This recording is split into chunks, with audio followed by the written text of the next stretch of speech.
All right, everybody, good evening to you. I'm forecaster Nick Dunn here live with you for extended severe weather coverage this evening due to a damaging wind risk that is currently evolving across parts of the Miami Valley into the Whitewater Valley and eventually heading into the Cincinnati Metro.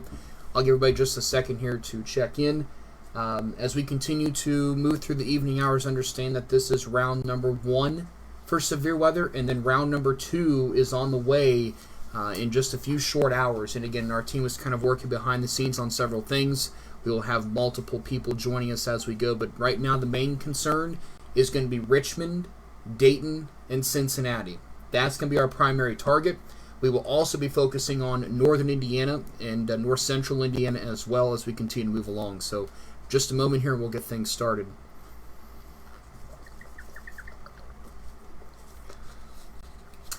All right. First off, I want to start off by just letting everybody know the areas that we're going to be talking about off the get-go. If we do not mention your area, you are likely doing just fine at this point in time, and there is no immediate risk for you. So, with that said, right now we have an evolving mesoscale convective system capable of producing damaging winds upwards of 60 to 75 miles per hour, even potentially developing. We also now have a large flash flood warning for the cities of Connorsville, Liberty, Brookville, and also into Oxford. So we have a lot to get to. So let's hop right into it here this evening. First off, severe thunderstorm warning is in effect for southern Darke, eastern Wayne, and northern portions of Preble County until 5:45. A severe thunderstorm warning is also in effect for the rest of Wayne County, portions of Union and Fayette County until 5:45.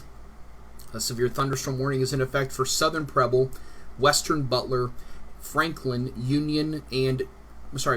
Dearborn, and Ripley counties until 6:15 p.m. And we're also having a severe thunderstorm warning in effect all the way now down into western Hamilton County and southeastern portions of Dearborn County and east central Ripley County until 6:15.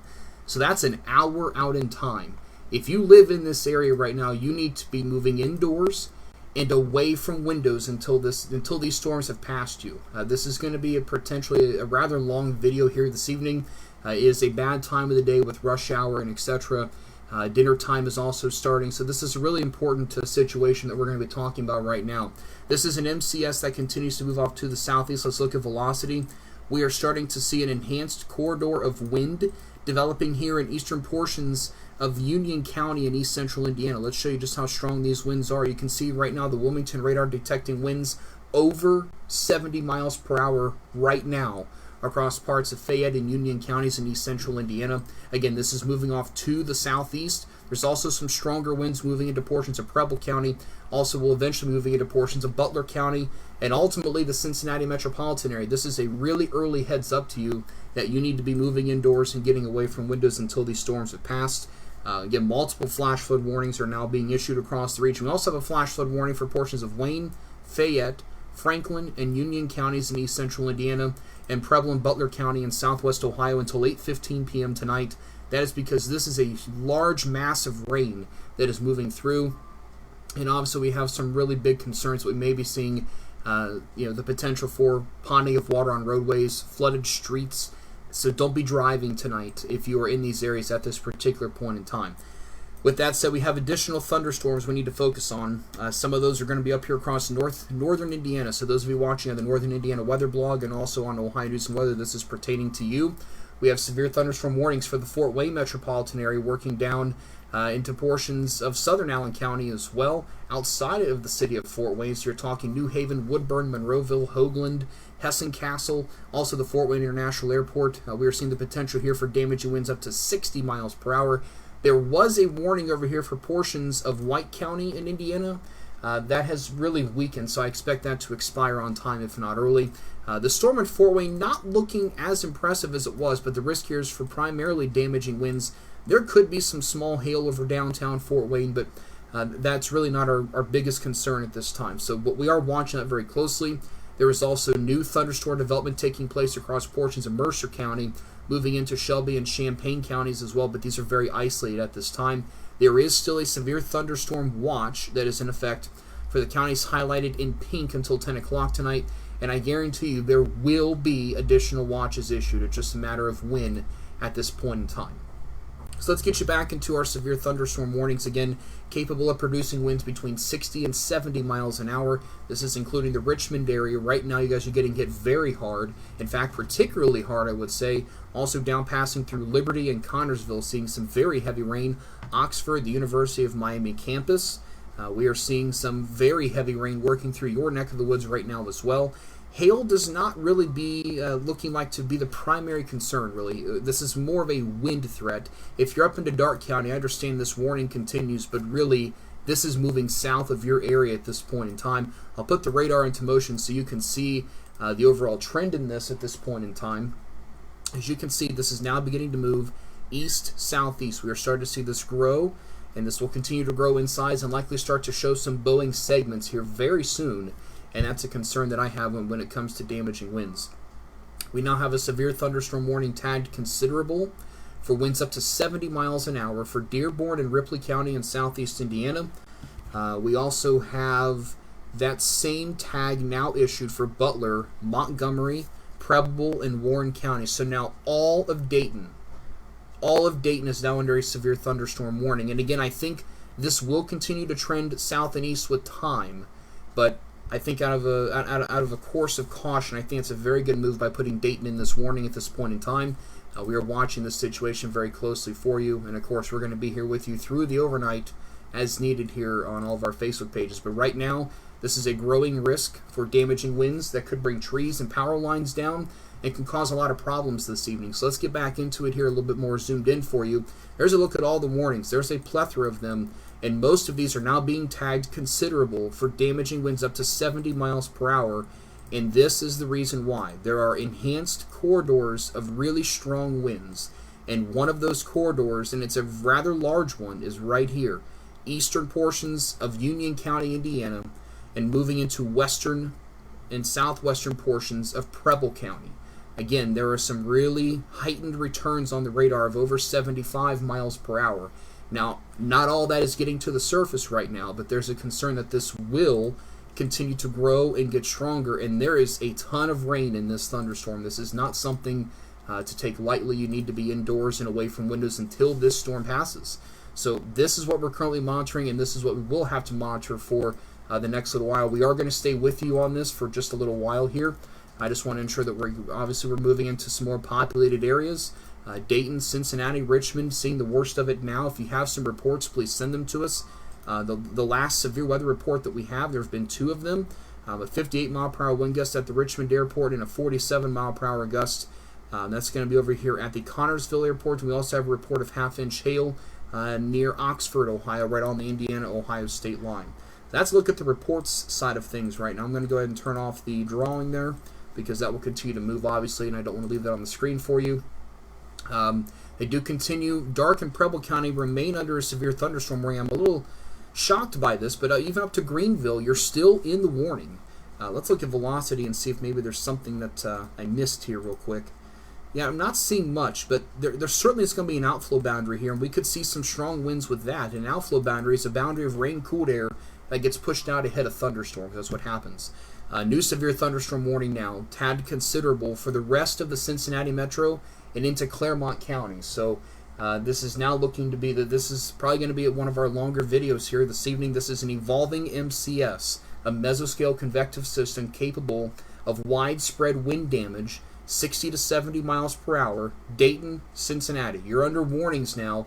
You need to be in shelter. We are starting to see the cold pool expand. And what that means is obviously we have colder air in the atmosphere. That's starting to expand. That's going to allow those winds to start to increase and may start to see those winds get a little stronger at the surface. So that's why now you see severe thunderstorm warnings tagged considerable for winds up to 70 miles an hour for southwestern Ohio and southeastern Indiana. You're going to see all the warnings scrolling at the bottom of your screen here. I'm actually going to fix this real quick because 60 seconds is just not long enough. So let me up this now to 3 minutes. That way every 3 minutes you're getting the latest information at the bottom of your screen. But that's the information. Let's jump you back up to northeast Indiana real quick. We still have an ongoing severe thunderstorm warning for Allen and White counties in northern Indiana. There seems to be maybe a growing hail risk in southern Allen County here just outside the 469 outer belt. So down here towards Hessen Castle, moving towards Hoagland, coming through Yoder and Poe. They'll move over towards Monroeville and may eventually cross into Paulding and Van Wert counties in the next little while. So just be prepared for that. Weather Service in Wilmington has just sent this out regarding the Dayton and Cincinnati metro areas. They are saying that the most recent warnings, this covers all of Cincinnati and the Covington metro area, moving into the Dayton metro. Tree damage will begin to become widespread and power outages. And now there's also been a report of a very large shelf cloud, which is representative of the large surge of outflow winds.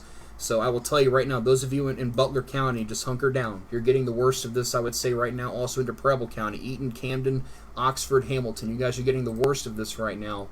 So if you know anybody living over here in the far western and southwestern portions of the area, it's going to be important that you obviously get them informed of what's going on right now. We have a really dangerous situation starting to unfold here. Make sure you are getting inside. Okay, if you happen to be out driving in this, find a spot to pull over off the interstate, off the roadway, and just stay there until these storms have cleared you. It's going to be a little while before these storms kind of get out of this area here this evening, but we are now concerned, really. I'm going to show you the Storm Prediction Center's thoughts here, really for all of southern Ohio. See if I can get this to pop up here for you. It's not wanting to turn on for me, but I guess I can actually just leave this one up.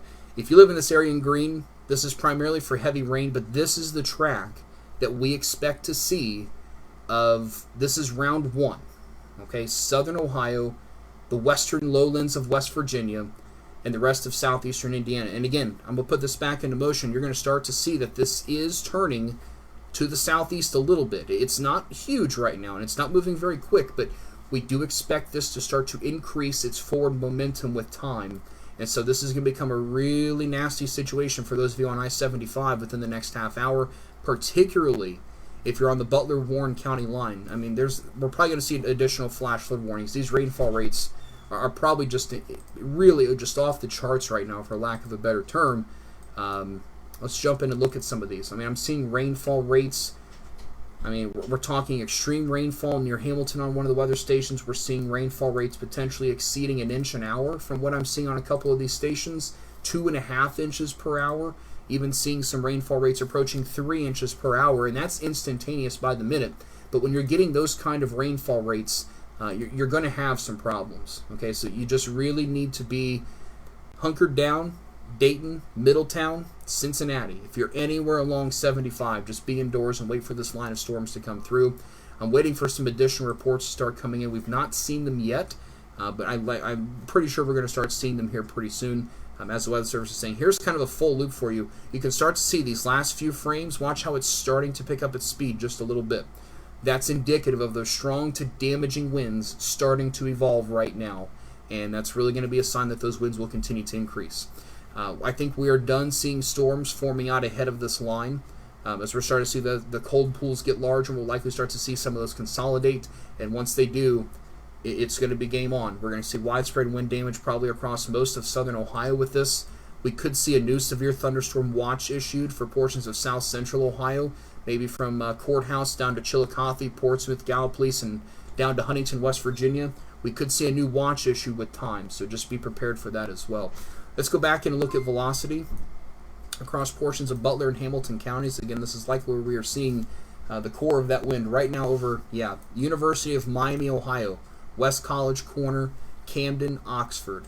We are seeing very intense returns here. I mean, I think these returns are a little high. So you see the 80 miles an hour. Don't get too freaked out. I'm not seeing much from Wilmington that seems to want to validate that.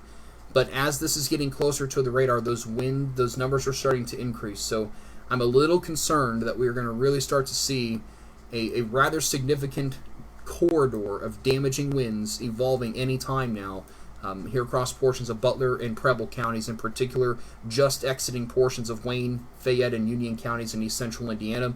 The further south you go here towards Brookville, I'm not seeing as much. But there's still the risk for damaging winds. There is a little bit of a stronger corridor of severe winds in northeastern Franklin County, Indiana, east of Brookville. We'll watch that as well. But eventually, the concern here is that this is going to move towards the Cincinnati metro, if not through all of the Cincinnati metro. This is a broad brush warning pretty much for everybody that this is a damaging cluster of thunderstorms working through, and that risk for damaging winds will be with us. Again, right now, where we are talking about, that's where we have our concern. If we are not talking about you, you're okay for the most part. We do have, again, a few isolated cells in Mercer County, down into Champaign, Shelby, and Allglaze, even moving into Clark County, but these are not thunderstorms as of yet. We are starting to see some development with this. There's a lot of lightning. Here's another concern we have tonight, especially with this 657 lightning strikes on this complex of thunderstorms. That's a lot of lightning, and that's another indicator that these storms are intensifying very quickly. You can watch that lightning count jump very quickly into the 660s now, and that will likely get closer to 1,000, I'd say, within the next half of an hour or so. Don't be surprised by that whatsoever. So we're going to continue to monitor this for you very closely. Let's jump back up to the Fort Wayne metro. Again, we still have a severe thunderstorm for Allen County, severe thunderstorm warning. This is going to go until 6 o'clock tonight. Now, one storm, the lead storm, is kind of weakened a little bit, and a newer storm with the risk for hail really starting to grow just to the south of the 469 corridor along US 27. This is out here, you got Yoder and Poe not too far from over here. Hoagland is out here as well, and of course there's Monroeville on your screen off to the right there. That's Indiana Route 101. There's the Ohio-Indiana state line for you. That's the thicker black line there.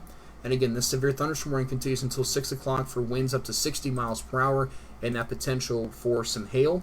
They're going to continue that severe thunderstorm warning at this time. Nickel-size hail has been confirmed just to the south of Fort Wayne. So that's very close to severe criteria. So I think this is a very well-warned severe thunderstorm continuing, and that will be with us here for the next little while. So we'll watch that, and the movement on that is to the east, and we will likely see that start to turn a little southeast as well. Multiple rounds of thunderstorms are going to be likely tonight for a lot of you. Let's get back into our cluster here, this growing MCS of severe thunderstorm warnings that we are starting to see here. Looking at just a couple different things here real quick. I just want to make sure we're not missing any reports, and we are not at this point. So the Weather Service out of Wilmington is going to continue considerable tags on all of these severe thunderstorm warnings that are on the screen. I'm not going street level because really the threat here is for anybody in the polygon. I'm going to turn the watch off, the area in pink. If you're lit up in orange right now, that orange flashing box, you are under that risk for seeing damaging winds up to 70 miles per hour. So this is really a big concern. Obviously, it's rush hour. It's the end of the workday. I don't know that this is going to miss all of the Cincinnati metro. I know the warning even goes down to Florence, Kentucky. I don't know that it's going to go that far, but we'll have to watch this. Obviously, the southern tail of this is going to come right through, especially the northern parts of the Cincinnati metro, particularly near and north of US 50. But really, the heart of this right now is into Butler and Preble counties. That's where the worst of this is happening now. And then even on the northern end of this, as you work towards north of Eaton, there's a little bit of a hail core starting to populate here in between Richmond and Lewisburg along I-70. Let's check velocity here on this real quick. And yeah, there's an area of stronger wind in between Lewisburg and Eaton there, approaching Ohio Route 503, that brighter white that you see on the screen.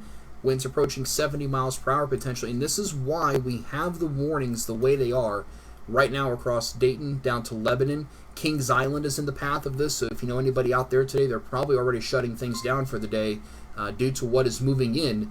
But this is obviously a concern that we have at this point. So again, right now you see the estimated velocity wind speeds on the radar, 70 miles an hour, even a few spots at 80. I think the 80 is a little overdone for right now until we see what the Weather Service wants to do with that. But they continue the warning for 70. We are not seeing reports of damage just yet. They continue now till 5:45 for Dark and Preble County. Greenville, you've now been taken out of the warning. This still does include Arcanum down through 127 into Butler and Preble County. And we're also seeing this now moving into portions even down into Cincinnati, Hamilton County along 127. We're watching that as well. I-75 is going to be the next major interstate in the path of this. It is obviously if you're along I-70 right now, you're getting some of this as well. New flood advisory for Butler, Preble, and Warren County. I expect that to be upgraded to a flash flood warning with due time as we continue to move along. But again, Englewood, Dayton, Centerville, Lebanon, Middletown, Cincinnati, all of you are in the path of this. And it really, obviously, Dayton, that's a very populous area. The northern end of this line that's coming through Lewisburg now, that's what's going to hit you. I'll put the radar back into motion for you, and then I'll do a track on this. And it's really difficult to do a track because now we're starting to see the momentum picking up just a little bit, and that will likely start to enhance that damaging wind risk that much more. So we're going to have to watch this very closely here this evening. But again, this is round one likely eating away at a little bit of the instability, but not enough to kill the overall threat for severe weather.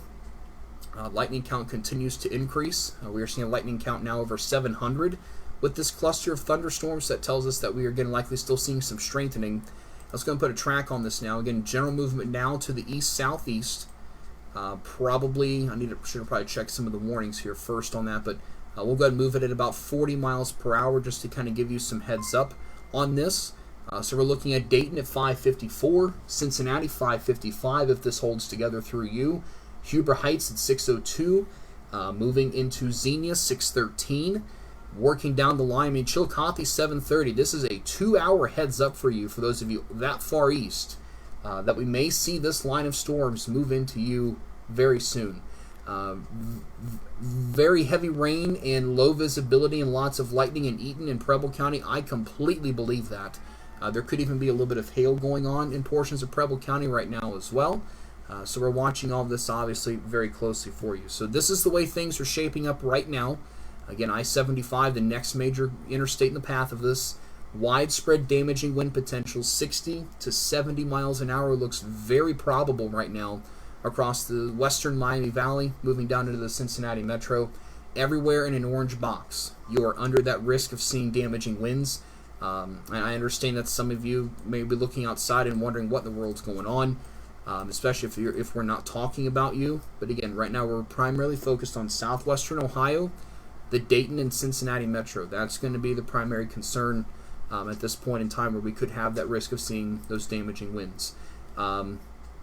They continue these 70-mile-per-hour tags, which means considerable damage is possible within these severe thunderstorm warnings. That lightning count continuing to increase. Let's look at velocity once again. We haven't looked at that in a few minutes.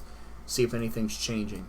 Starting to see an enhanced corridor of stronger winds coming into Monroe here along I-75, just to the west of Lebanon. That sits on the Hamilton and Warren County, Butler and Warren County line.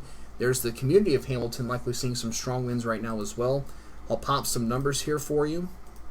And again, these are just estimates. Okay, these are winds that are above the surface at a certain point. And again, you're seeing those 50 to 60, even approaching winds up to 70 miles an hour. And we're going to continue to have to deal with that risk. The strongest winds right now, according to radar, are in West Elkton, Somerville, Jacksonburg, also working up here towards West Alexandria, Eaton, and Lewisburg. So we're watching this very closely. Again, widespread damage and wind potential continues to be the primary concern. Maybe some small hail, but at the end of the day, the hail is really not going to be the thing that causes the tree damage. That's going to be coming from the damaging winds. So again, let's kind of extend this out in due time. We continue to track this. I am moving this a little east-southeast at 40 miles an hour. I understand I may have missed the wider track for some folks. So let's put this back on again. We'll move it at 40 miles an hour to the east-southeast, and understand that this may take a little bit of a further south trajectory yet. But I can only go out 2 hours in time, and I don't want to go too far. Okay, I don't want you to get too concerned. I don't want to overhype the situation for you, but just to name a few locations in the path here, you've got Norwood 5:53, Dayton just before 6 o'clock, Cincinnati just before 6 o'clock. Again, really the northern suburbs of Cincinnati appear to be likely getting the worst of this. Kettering just before 6 o'clock as well. And you're also watching down into Huber Heights at 606, Beaver Creek 608, Xenia 618, Washington Courthouse 656, and Chillicothe by 7:30. Now again, I do expect this to continue. This is not something that we are going to see weaken with due time. This is going to continue to the east, and it will maintain its intensity. I do not see this weakening. The Weather Service does not see this weakening. This will be something that continues for the next several hours. So this may clip the Wright-Patterson Air Force Base, but I think the worst of it will certainly be to the south of the Air Force Base, kind of from Dayton to Cincinnati. And if you're anywhere in between there, that's really where I think the worst of that risk is likely going to shape up at this point in time. So that's what we're watching right now. Let's go back up to the north real quick. We have obviously that severe thunderstorm warning continuing for Allen County. In northeast Indiana, movement on this is, they have it to the east-northeast, but I think, yeah, I'm starting to also see a supercell structure very similar, but potentially a supercell structure developing here. Yeah, certainly seeing that. Let's put the radar into motion here for just a second. Again, a little bit of a hail threat developing with this one here in Allen County. That's kind of moving east at this point in time. It is much slower than some of the other storms we are tracking. So we'll track this here east, slightly south of east at about 20 miles an hour. So right now, Convoy 641, Van Wert 7 o'clock, Ottoville 7:35, and into Fort Jennings at 7:40. And again, that's if this holds together at this point in time. So we're watching this very closely. So supercell, that means that we're starting to see the potential for so a little bit of rotation starting to pop up. And that's nothing to be concerned about, nothing to be alarmed about. That happens with storms of this magnitude. And we start to see a little bit of larger hail threats. So we'll monitor that very closely. Let's look a little further here. I'm just looking at some different things here. Bobby says you're seeing a funnel cloud on State Route 123 and State Route 63. Please go ahead and call that into the National Weather Service if that's what you believe you are seeing. I'm assuming you're talking in southwest Ohio, although I wouldn't be totally surprised to see something in northeast Indiana at this point in time. So we're watching this closely. Let's jump back down to the south real quick. Audio. Hopefully you guys can hear me okay. I apologize if you can't. You may have to exit it and come back in. All right, so let's jump back down here to southwest Ohio real quick. They've issued a new severe thunderstorm warning way into northern Kentucky. Wow. This also does clip Claremont County. Tagged considerable, damaging wind risk up to 70 miles an hour continuing. And now you are really starting to see, let me draw this for you. You are really starting to see this backward C shape commence. Anytime we see that, that is a clear sign, clear sign of damaging winds. And that backward C shape is very, that's very concerning. And again, this is moving off to the east-southeast. Now, with time, the southern flank of this may move a little bit more due southeast. The northern flank of this almost moving due east at this point in time. We do have a new severe thunderstorm right now for Clinton and Greene and Warren counties till 6:45. So you see what the Weather Service is doing here? They are issuing this way in advance at this point in time, and I think this is a great call.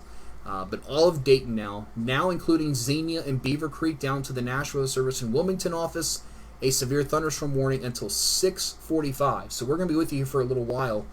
We may break off for a little bit and then come right back in just a little bit if we need to do a quick reset here. But at this time, we are looking good. Storm top of almost 60,000 feet. If you are in Wilmington, Xenia, maybe even as far east as Chillicothe, this may be a little bit of a stretch for you. But if you're in those areas, you look back to the west, please tell me what you see. You are likely seeing immense storm tops. You can probably see the tops of the storms now. So that's a concern as well. Give me 1 second here. I'm going to see if I can get meteorologist Mike Joyce in here for just a few minutes as well. But again, now evolving Boeing structure, developing very quickly. Now, I mentioned this when we first came on, and I also mentioned it in our most recent live video just before this, that we have this MCS developing. You are really starting to see this take shape now. Obviously, you're starting to see this also develop now into Hamilton County. You're starting to see that southern flank, as I said, maybe moving a little bit more directly southeast at this point. But we're also watching this. This is really just going to be a lot of watching and a lot of waiting and observing. Now, I do also want to point out one thing here on the leading edge of this line near Lebanon. You see that little appendage, and we're watching that because let me draw here again. Okay, there's a little bit of rotation potentially trying to happen here just to the east of Monroe, and we're starting to see that on the radar very clearly as well. So that's another concern we're going to have to kind of observe and see what happens with. But starting to see where this precipitation may be wrapping in. Let me draw this again like this. And then your precipitation's wrapping back in like this. And now it just moved a little bit. But I'm definitely concerned about at least some mid-level rotation. But we're starting to get pretty close to the radar site. So I think whatever rotation we do see here is likely going to be of the lower level type variety. So we're going to watch that closely. Now moving into northwestern Warren County. Take a look at this around Franklin. Let me see if I can pull up some ODOT cameras here for you in just a moment. Numerous 6+ inch limbs fallen in the southwestern corner of the city of Hamilton and Butler County. I'm not surprised by that. 6 to 12 inch branches down also reported in Trenton. 58 mile per hour wind gusts reported at the Preble County EMA office. That obviously validates the severe thunderstorm warning.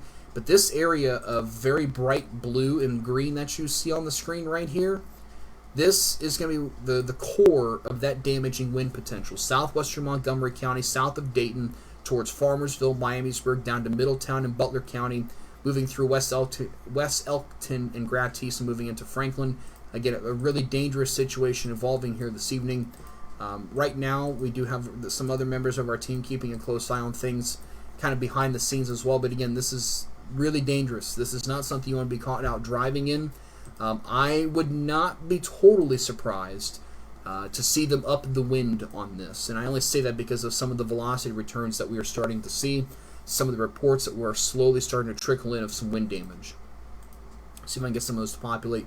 Again, there's that 58 mile per hour wind gust reported from a personal weather station at the Preble County EMA office. Let's go over to Echo Tops real quick. I can show you how tall the storms are. Hopefully this will work here. Yeah. Wow, this is impressive. I mean, you're seeing storm tops well over 50 and 55,000 feet in Preble County. Same thing in Montgomery and portions of Butler County. We're seeing some of those really high tops. And when you see that, that means that these storms are very tall, they're very mature, capable of producing those damaging winds, and maybe just a little bit of hail with this as well.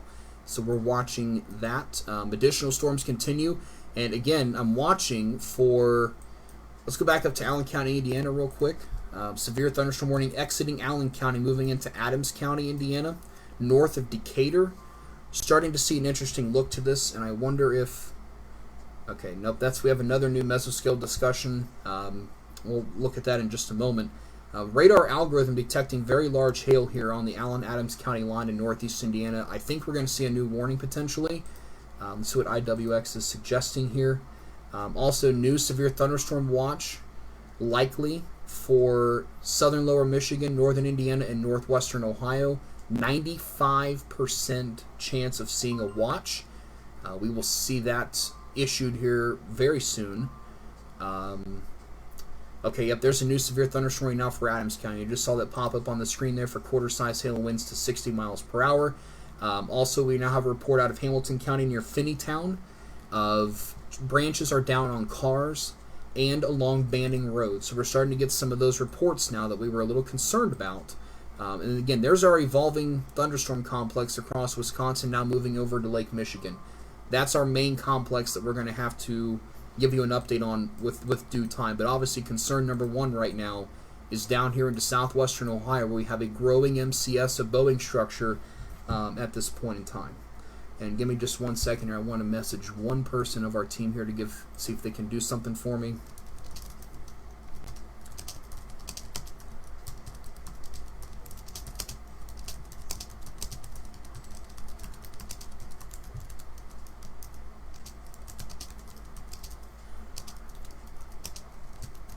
Okay, so let's hop back into this here again. Again, 6 to 12 inch branches down. We're starting to get a lot more reports. They're going to start trickling in and probably coming in a little bit quicker.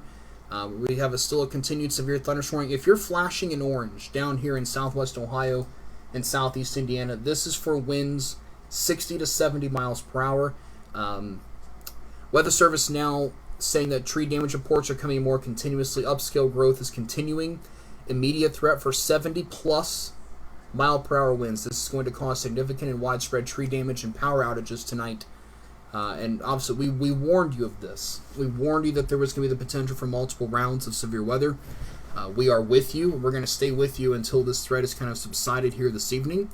But we have multiple severe thunderstorm warnings that continue until as late as 6:45, so another hour in time across parts of southwestern Ohio. So now if you're on I-75 from I-275 on the northern side of Cincinnati up to 675 on the south side of Dayton, this is a really nasty corridor right now. We're likely seeing widespread damage and winds occurring right this second. So we're watching that. As we get some reports, we'll try to share those with you. Let me see if I can pull up an ODOT camera for you. We can kind of get an idea of what's going on right now. I would love to see in real time just how dangerous these conditions are. And yeah, there's some very poor visibility. Obviously, let me see if I can get into, let's see, kind of get my bearing straight of where we are here just a little bit. Okay, so, and again, these are images that are updated every 5 seconds, obviously. So we don't have necessarily any kind of video that we can share, but I can at least show you some still images of a couple of cameras. So this is an I-75 in State Route 63. Very poor visibility. You really should be pulled off and really try to get off at an exit. Find a more substantial shelter. This is not something you want to be outside in right now. This is really dangerous. Again, widespread damage and winds the primary concern, but just blinding rain occurring right now at that camera. Let's move up to the north a little bit towards Hunter. Now again, you see the blurriness here? This is likely because the camera is shaking because we're seeing the strong winds going on. So it's not able to take a really good still image. Let's see if we find a camera that's maybe pointed back towards west. Here we go. Look at the dark clouds off the distance here. This is an I-71 in the Jeremiah Morrow Bridge. This is in Warren County. And we're looking back to the southwest towards Mason, and you're seeing the dark clouds off the distance there. So again, these folks, obviously we need to hurry and get them home and get as many people off the roads as possible with these widespread 60 to 70 mile per hour winds coming through. And again, and even that in itself is strong enough at the lower end of an EF0/EF1, approaching that EF1 type tornado. So that's obviously the biggest issue that we have to contend with right now. Norman says it was wild in Connorsville. Let us know what you saw. If you have any pictures, please send them in to us. Winds are picking up in Inglewood, I believe it. Let's get you a look at the velocity. Now, we've not looked at that in a little bit. Again, the main corridor right now is southern Montgomery County, northeastern Butler County, northwestern Warren County. Miamisburg, 5 points. Franklin, Middletown, Trenton, down to the northern sides of Lebanon, and with time, Waynesville and Harveysburg. You are going to be getting clobbered with very intense winds that may bring down numerous trees and power lines. 2 foot plus diameter limb has been knocked down in Butler County, 2 miles north of Fairfield. As we get some of these reports in, we're going to try to get you these in real time. And now another new severe thunderstorm warning has been issued now for Highland, Claremont, and Brown counties for 60 mile per hour winds until 7 o'clock. So again, we're going to be with you. This is one of those situations where this is not something that we're just going to break away from. We might break away for a short time just to reset. You do see that TVS marker here in southern Montgomery County. I'm not too concerned right now about a tornado necessarily, but we'll have to see how that evolves. But I would not be totally surprised to see a very brief type spin-up tornado, but I think the risk of that is pretty low. Now, given the atmospheric conditions that we have in place, I think what we're going to mainly see is that potential for damaging wind gusts that are going to obviously potentially knock down several trees and power lines. Let's go back to radar. Again, you'll be looking at the live camera there at 71 in the Jeremiah Morrow Bridge. Here now is your updated box of warnings, and they go way out in advance. So again, the Weather Service is giving you ample time to prepare. We told you earlier today, obviously preparing is going to be the biggest key, and we want you to be ready to go. If you live in Xenia, make sure you're getting your loose items indoors. Wilmington, get your loose items indoors. Down to Georgetown, same kind of thought process for you as well.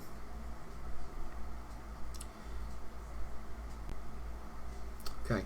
I'm also seeing some comments regarding, my app says this. Guys, this is real time, right now happening. Your app is not going to show you this. Your app is not going to say 2 hours from now, Chillicothe is going to have 60 to 70 mile per hour winds. It's not going to show that. So your app means nothing at this point. You need to stay focused to the real-time conditions that are at hand here. Boeing structure crossing I-75, capable of producing widespread damaging wind gusts of 60 to 75 miles per hour, moving through I-75, coming into downtown Dayton, down to downtown Cincinnati, and now I really think most of Cincinnati is likely going to be seeing some strong winds from this. Kettering, it's just starting for you as well. Yes, there is a TVS marker there. I'm going to take that off because I think that is a glitch in the algorithm. I do not see any type of rotation at this particular point in time. This is not something that I see a threat for tornadoes on. This is just something for wind damage at this point in time. Give me just 1 second here. I'm going to see if I can get meteorologist Mike Joyce on with us here as well. So I'll get him in here and we'll get some additional perspective on this, and then also kind of give me some time here to kind of look over some additional reports. So we'll get Mike on here in just a minute, but if you're just now tuning in, it is about 6 o'clock. I'm forecaster Nick Dunn, soon to be joined by meteorologist Mike Joyce. Damaging MCS moving through southwest Ohio. Multiple reports coming in now of trees down, multiple limbs down, trees down on cars. So really dangerous situation evolving right now across southwestern Ohio. Thankfully to this point, we have not seen those 70-plus mile per hour reports just yet. But I think it's just a matter of time. We've been seeing this on the velocity imagery. Widespread winds of 60-plus. If you're on I-75 there near State Route 73, let me go back over to ODOT camera real quick and see if I can pull that up. I'm fairly sure there's a camera at that intersection. Let me see if I can pull this up here for you.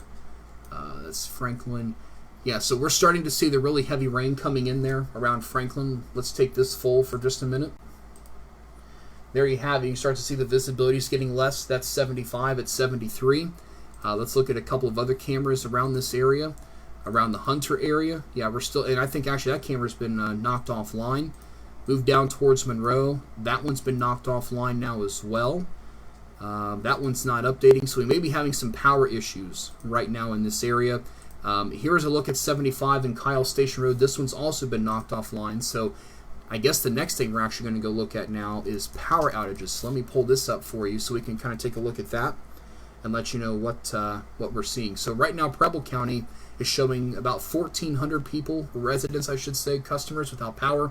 There's 3,600 across the state. So we'll keep this up and ready to go through the overnight hours as well. But again, the primary concern for damaging wind right now is northwestern portions of Warren County, Franklin and 5 Points in particular. We're seeing some very strong signatures in that particular region at this point in time. And again, Mike Joyce will be hopping in here in just a moment for some further updates. This is really a dangerous situation now. If you are down here into Xenia, Wilmington, down as far south as Bethel and Georgetown, you may see damaging winds from this. This MCS continues to evolve. The backwards C shape is still very much at play. Now the storms are moving a little bit faster, so let's get you an updated timing on this right now. And let's take a look here.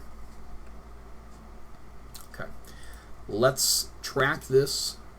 Again, this is a developing MCS, and move it off to the east-southeast here. And we're going to move it up now to 50 miles per hour. This is a 2-hour track in time. So it's coming through Dayton right now. Beaver Creek, pretty much about to be right now. Fairborn at 610, Wilmington 617. I mean, and this cell is not even technically to the Clinton County line yet, but it will be moving into Wilmington within the next 15 minutes. Hillsborough 635, Chillicothe 712, Jackson at 739, and that is a tone I don't like to hear. Let's see if I have a report as to what that is. Okay, we had now a severe thunderstorm warning, tag tornado possible for Adams County, Indiana. Let's jump back up to the north real quick. I was wondering if they were going to do this. I was just looking at something off screen here. Now the Weather Service in northern Indiana is seeing some rotation. Yes, and I'm seeing that too now, just to the northwest of Decatur. That's going to be just to the north of US 224 and to the west of US 27. So they've now tagged this tornado possible, along with the potential for seeing 60-mile-per-hour winds and some quarter-size hail. And now the radar algorithm is suggesting 2-inch hail, and there is a concentrated area of large hail along US 27. That's going to be moving into I'm trying to think of a couple different spots. This is going to be just south of the 9 Mile Restaurant, which is in Allen County. This is going to be north of the Walmart in Decatur. This will be not too far from the community of Monmouth. That is just outside Decatur there to the north, and that's right there along US 33. If you live downstream of this into southwestern Van Wert County, Wren, Wilshire, Ohio City, maybe even down towards Rockford and Mercer County, I'd be getting your cars in the garage and getting ready to move everything indoors, getting those loose items put away, and etc. Okay, 68-mile-per-hour wind gusts now were just reported at 5:45 in Butler County near the town of New Miami. So let's jump back down to the southwest. But again, we will monitor Adams County here. We could see that go tornado warned if we start to see a greater sign of rotation. Also, a severe thunderstorm watch is likely to be issued for northwest Ohio and northeast Indiana very soon. Again, a 95% chance that we're going to see that watch issued. So we'll maintain that area as well. We'll have to watch that very closely. And now Mike Joyce has joined the party as well. And Mike, things are pretty busy here this evening in southwest Ohio. Just got our first report of almost 70-mile-per-hour winds. This is a wicked-looking Boeing structure that is moving across southwestern Ohio right now. It sure is. And, in fact, I'm not surprised. The entire southern half of Montgomery County and most of Warren County, certainly under the gun, but even behind the lead edge of this gust front is more wind. So it's still very windy behind it. This one's taking a while to essentially get through. Yeah, it is. And real quick, I just got an update from Zach. He's saying that now Duke Energy is saying there's 39,000 customers without power. I'll get that update and I'll pull that up in just a second. But we were concerned about that with this developing. And again, this developed just within the last 90 minutes. When we were live at about 4:45, I had mentioned that this was developing. We gave a very early heads up to the Cincinnati Metro, and now they're getting hit. I will say, Mike, the southern end of this line is a little weaker, but still, that doesn't mean we take it lightly. We're still going to see those strong winds moving into eventually Claremont County as they are now, and then eventually Brown and Highland County. But even now the northern end of this line, and even obviously the apex of that bow, right there in the middle, that's where the core of the strongest winds are always likely to be. And those could be 60 to 70, even 75 miles per hour. The velocity has been really intense for some time. And Mike, that's likely because we're seeing those cold pools starting to enlarge aloft, and we're allowing some colder air to work into the storms aloft. We're seeing storm tops of almost 60,000 feet.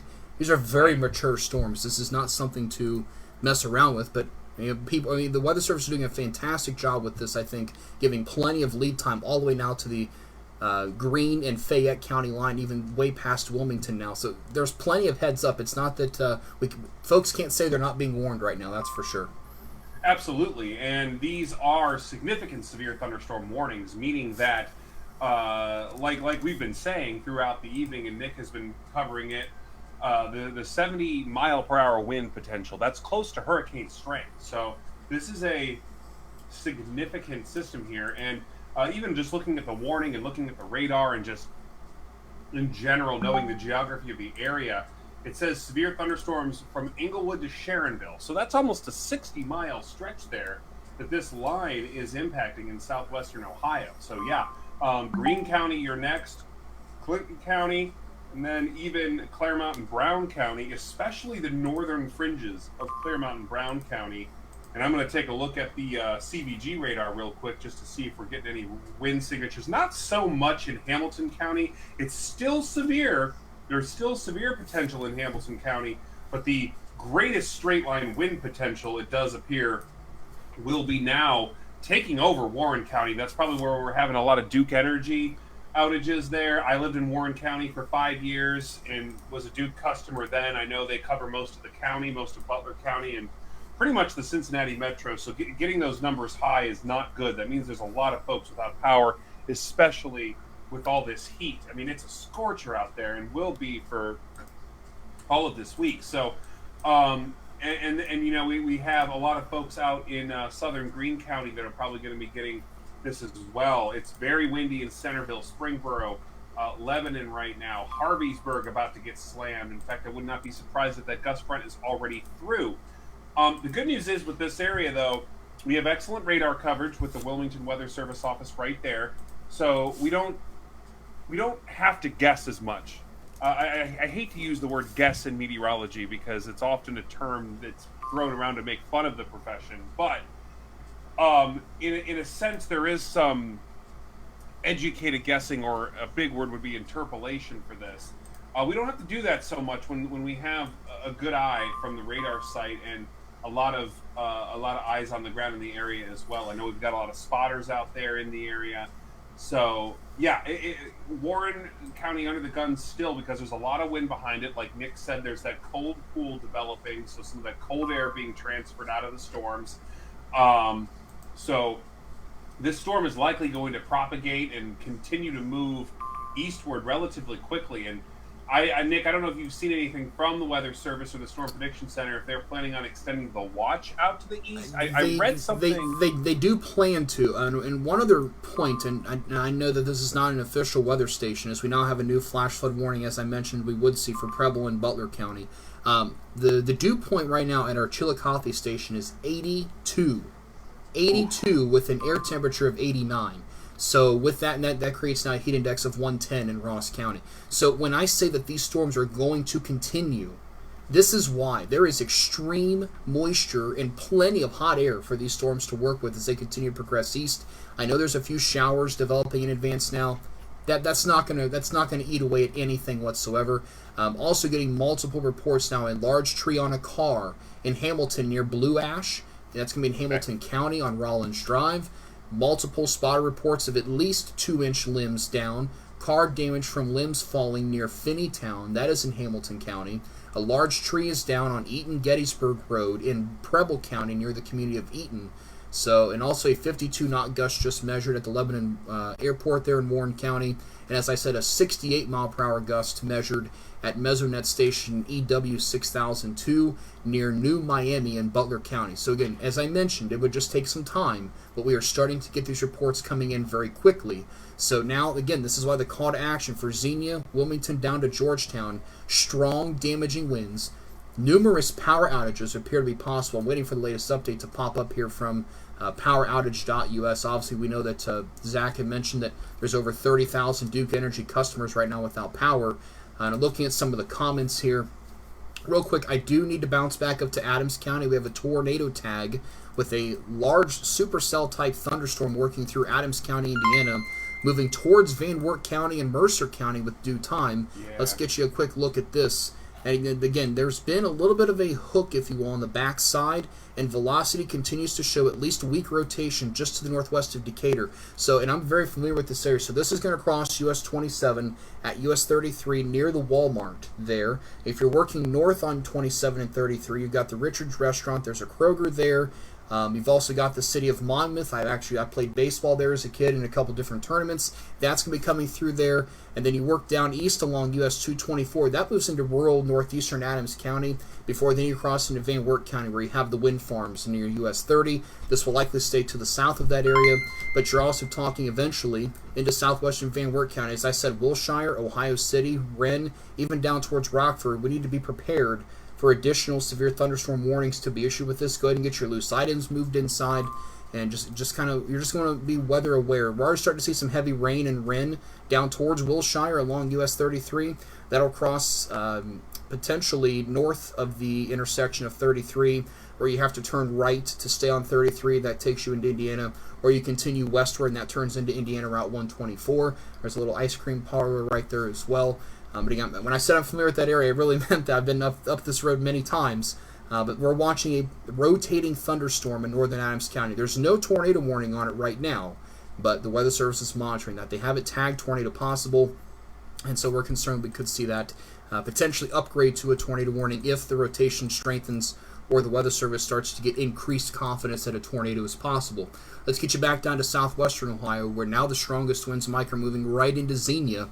And as you said, even behind the leading edge, those winds appear to be lasting for several minutes. This isn't just a quick gust front. This appears to be lasting for several minutes, and we were really starting to get a very well-defined backward C shape. Again, very indicative of that potential for strong straight line to severe winds. Wow. And now look at this new polygon. This goes all the way out to Ross County.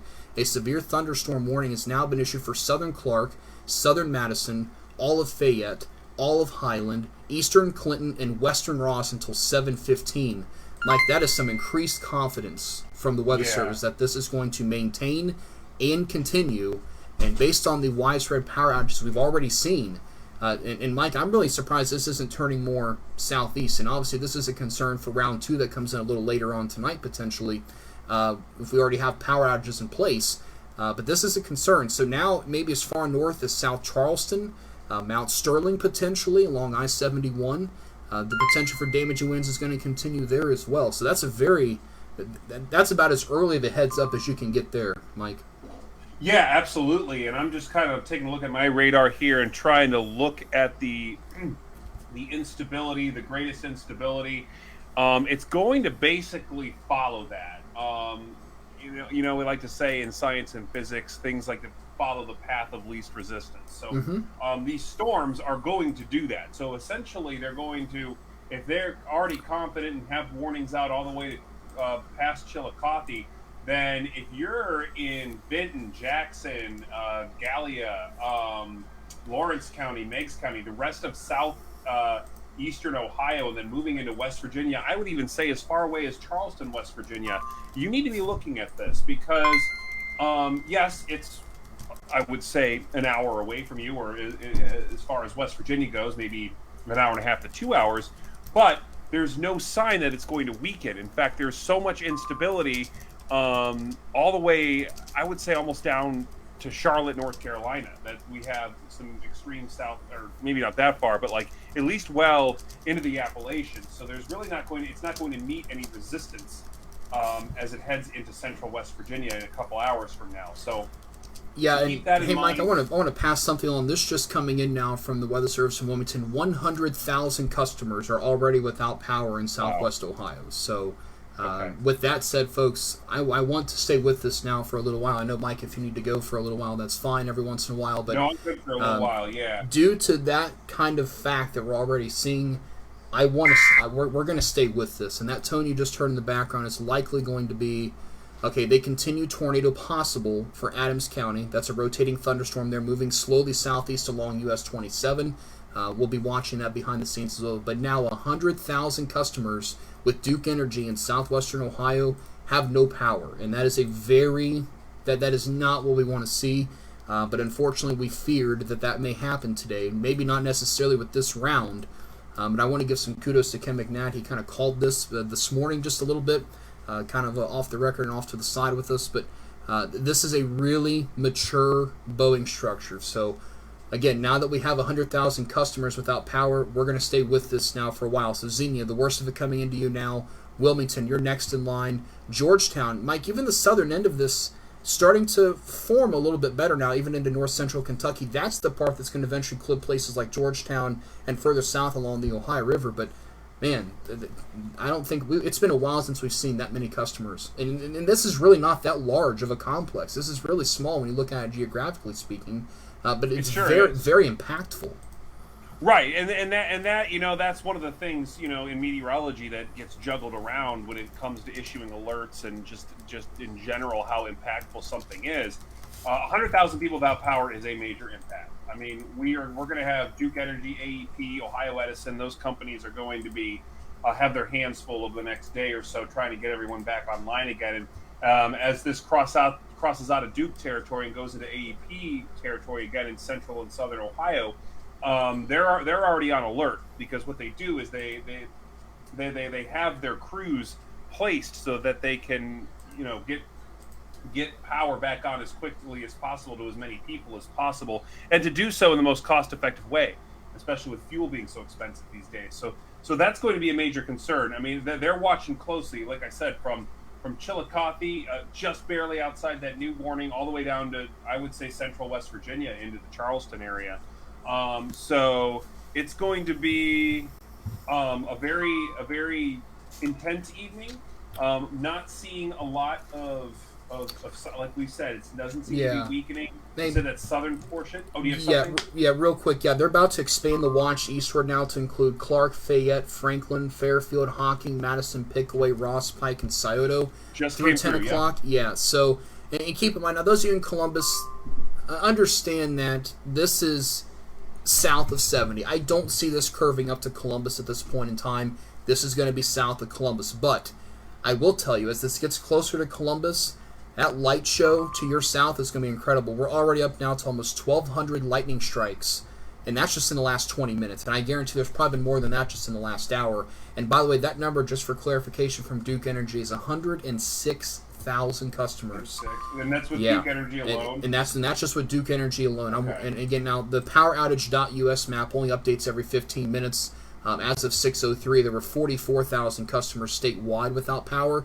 That number is going to go up as of the next update now that Duke Energy is at 106,000 without power. So let's do a quick little bit of a reset here now. I just saw in the comment section now somebody saying it's 141,000.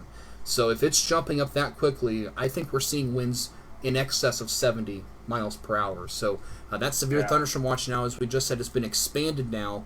And it'll take a second to see that pop up on the screen. We'll try to get that posted as well. Obviously, we're very busy right now. We're watching this very closely. And yes, okay, multiple comments now saying 141,000 Duke Energy customers without power. 141. So, 141 now. So, if you guys are just now tuning in, I'm forecaster Nick Dunn alongside meteorologist Mike Joyce. We've got a very dangerous situation unfolding this evening across southwest Ohio and far northern Kentucky. as a Boeing structure known as a mesoscale convective system has knocked out power to 141,000 Duke customers and likely closer to 150,000 customers total, or if that number's not there yet, it will be very shortly across southwestern Ohio. We have a very mature complex of thunderstorms I'm going to give you an updated track on right now. It is moving almost now due east at 45 to 55 miles per hour. So let's give you plenty of early heads up. This is going to be a storm that you need to take very seriously. So if we move this now to the east, I'm going to still move it just slightly south of east. I think eventually we'll see that turn, but we'll move it at just over 50 miles per hour. So we are giving you as much heads up as possible. If you're in this cone here, in this black cone, you need to start taking preparations now. Charge those devices, those battery banks. That includes even all the way to Athens. Gallipolis in 2 hours, as Mike was saying. That's where we have this. And I understand there's a lot of questions right now coming in, and we really appreciate you guys asking. We'll get to some of those as quickly as we can. Seeing now several viewers saying that they are watching us without power, so that's great. You guys are listening to our advice. We told you that, when you lose power, we've said this in the past, if you lose power, tune into us, take your devices with you, and we will get you through this. So, again, we're going to be staying on with this here for quite some time. It looks like, again, a Boeing structure. Let's go back over to velocity. Again, there's the projected time. And again, I'm taking this on a little faster than the storm is moving, because, Mike, sometimes as these storms start to bow and propagate, they start to increase the forward momentum a little bit. So this early heads up, we're talking all the way to Athens here by 8 o'clock. We're talking Chillicothe by 7:13, Portsmouth by 7:30, Logan just before 8 o'clock. So this is a really dangerous situation that we don't want you messing around with. Do not go outside. And I can only go out 2 hours in time, and I'm not going to track it so fast that it's way early for everybody. But this is faster than what the Weather Service is currently tracking it at. So, but again, we can only go out 2 hours in time, and I think that's very fair. I don't want to go out 6 hours in time. That's just not necessary. But and probably 2 hours is a little much. But at this particular point in time, let's go back over to velocity, because again, at this particular point in time, the worst of this is now moving into northwestern Clinton County. I was just looking at it off screen here. Let's go into that daily velocity. Wow, Mike, look at that on 71 there, just to north of Clarksville. That could be the radar suggesting up to 75 mile per hour winds. And and when we see, that's what I'm seeing too. Yes, folks, a little earlier when that was back towards Franklin, that was a lot larger. So now that we're starting to get a little closer to the radar, we're getting a little bit better reading. We're getting very low-level scans. So this is crossing 71 just south of Harveysburg. Let me see if I can pull up an ODOT camera. I don't know if there's one in Harveysburg. There are several ODOT cameras, by the way, that are offline tonight along I-75. So we may not get a ton of looks at this. That one's offline as well. Yeah, there are several offline. So this is going to be a really rough go of it to try to get things visually. But again, if you have pictures, don't go outside without risking your life. Don't go out there to risk your life, I guess is what I'm really trying to say. Don't go out there to get that really viral picture before the storms come in. Wait until the storms pass, and wait until it is safe to do so. I've also got the reports populated on here. And by the way, I don't want to, I've not forgotten about you folks in Preble and Butler County, back into Wayne, Fayette, Union, and Franklin counties. Multiple flash flood warnings. 2 to 4 inches of rain has already fallen. So, and that's just how heavy this rain is. When we have the way the atmosphere is juiced today, this is what happens. We get these copious amounts of rain that we just can't handle. I'm going to look up Duke Energy's numbers here again, because I'm seeing a couple comments that the number may be exponentially higher now. So give me 1 second. I'm going to pull this up. Okay, I still 141,000. I don't know why somebody was saying 600. I didn't believe that we haven't quite gone through that much of the region just yet. But and I also see some questions already asking, is this particular complex a Derecho? The answer is no. We don't know that until after the storm is over, and we're nowhere near that 250-mile long track of this storm just yet. But Mike, I still see no signs of this slowing down, and I bet there is a wicked shelf cloud with this right now as it's moving across southwestern Ohio as well, which is indicative of those stronger winds. And that's what I'm looking for right now. I'm trying to look for those cameras too, and there's it does not seem that it seems like the entire ODOT camera network might be offline at the moment, unfortunately. All right, well, absolutely. So, the term Derecho is a seldom used word in meteorology, and that's, there's a reason for that, because it is a rare event. We typically see one maybe once every couple of years, and it's honestly been longer than that for us, and we've been fortunate in that regard. That said, even if it doesn't eventually fit the criteria for Derecho, it's still, treat it like one. If you are anywhere in the severe thunderstorm warning, because just because it doesn't meet the length requirements or the spatial requirements, there is a lot of damaging wind potential in this storm, especially now moving into Clinton County. And I think Wilmington might take a direct hit on this one, at least the city of Wilmington, and even our partners at the National Weather Service are going to be right under the gun for some of these potential 70-mile-per-hour wind. It's right on top of I-71 as well. So I am hoping that we stay, we don't see any damage in that regard. And Nick, I see you kind of focusing in up north on the supercell. Do you have anything new on that? Yeah, I don't. It looks like it has weakened just a little bit. And by the way, you have a new severe thunderstorm watch now for Lima, Fort Wayne, pretty much along and north of US 30 and west of 75 until midnight. A short duration watch, but within the watch, isolated significant gusts to 80 miles per hour are likely. We really haven't even talked about that yet because we've been so busy down here in southwest Ohio. What we're going to do in just a few minutes is we will break off of this for just a second and go look at round 2 coming in. I'll show you the new watch. We'll look at the SPC outlook, which obviously a level 4 out of 5. That's very rare for our neck of the woods. The last time this happened, I believe, was in 2020 when we had a moderate risk from the remnants of Cristobal that worked through the region and produced widespread damage with winds of 70 to 80 miles per hour as well. This is obviously a little bit of a different ball game tonight. With that working through, with this round 1 working through, which is really intense. And Mike, I was explaining earlier, this really may not affect the second round just because of the amount of sheer instability that we have to work with today. Yes, this is going to eat away at some of it, but man, I think we still got plenty to work with yet for the overnight hours tonight. Yeah, for sure, especially up to the north where there really hasn't been anything. And yeah, a lot of times, when you get a large cluster of severe storms, especially strong ones like this, within the region, it kind of stabilizes the region a little bit. Well, that's not what's happening here. We have a very, for those of you who have worked, when you think of color in art, a gradient, where a gradient is that area where one color changes into another. Well, that's kind of what's happening across our area right now. We have a warm front that's right along Route 30 right now, and what that's doing is creating an instability gradient. And that means that up to the north, it's not very unstable. To the south, it's extremely unstable. And that gradient is sharp, meaning it changes quickly over the course of maybe 150 miles across Ohio and Indiana right now. So that kind of setup is very favorable for these large clusters of thunderstorms.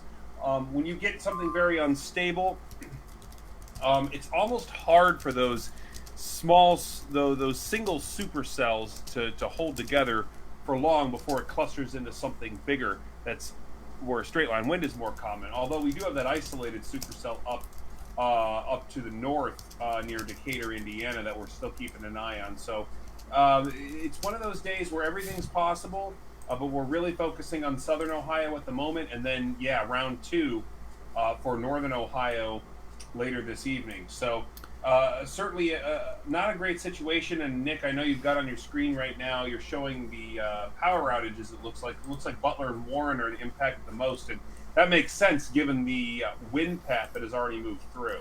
Absolutely. And you see that total number now, 145,000 total customers as of 6/18. So even this is just a few minutes old. But we will likely see the numbers in Clinton County going up shortly. And again, now we do have a new severe thunderstorm watch for far northwestern Ohio and northern Indiana. We'll get to that in a few minutes, I promise. I just wanted to kind of update everybody on the outages first, give you another look at the radar where things are real quick, and then we'll bounce back to the north, and I'll show you what's coming down the line, and that Storm Prediction Center outlook, which essentially has everybody under at least an enhanced risk, with some folks at a moderate/significant risk, which again, level 3 to 4 out of 5. I see a comment here now, 161,000 Duke Energy customers without power. That number is quickly approaching 200,000, and as Mike said, this line will begin to move into AEP territory, will begin to move into South Central territory, and then also several other smaller co-ops as well. So we're going to have to watch that closely. So here's the line of storms right now. It stretches from just to the south of Springfield along US 68. It's going to be close to Yellow Springs there in northern Greene County. It stretches down through Cedarville, Shawnee Hills, Bowersville. The Weather Service in Wilmington is taking a hit right now. We're likely seeing them getting some very strong winds down through Clarksville, Blanchester, Fayetteville, Williamsburg, Amelia, and Bethel getting the worst of this now, also towards Mount Orab. Pretty much right now, US 68 is the hot spot, the corridor, if you will, where the worst of this is going through. Just seeing some comments there as well. Lights are flickering in Claremont and Brown County. Not surprising whatsoever. We're going to continue to see reports like that for the next little while. Now, let me see if I can get that new watch populated for you. And again, that existing watch was extended further eastward now to include the US 23 corridor from Columbus to Portsmouth, also for Fairfield and Hocking County. Hocking County appears to be the hot spot lately for severe weather. You had the nasty storms yesterday, you had the tornado about a week or so ago, and now you're going to be getting this bowing structure, which it's going to venture across Hocking County. Let's jump up to the northwest real quick. A new severe thunderstorm watch. I'm going to turn off the radar just temporarily for northern Indiana, so South Bend over to Fort Wayne, and then also in the northwestern Ohio, Lima, Defiance. This is until midnight tonight, so that's a short-term watch. And I mean, that's just kind of shows the aggressiveness of what may be happening. Winds up to 80 miles per hour. The area of concern right now, let's show you this on the radar, is we're starting to see some development taking place exiting Wisconsin. I'll have to turn on the regional radar so you can see this. And there's also some new development in north central Illinois. These storms will continue to move eventually. We should see this turn more to the southeast.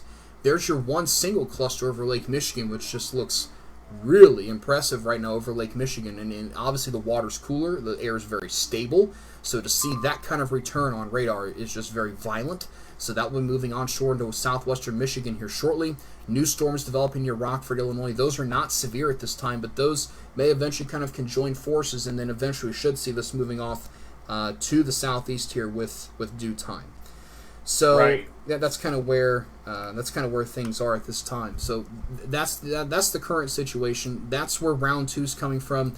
Let's show you the Storm Prediction Center outlook for the rest of the night as well as it stands right now. I'll have to turn off several layers here, so give me just a second while I do that. I'll turn off the lightning and the watches and the warnings and everything.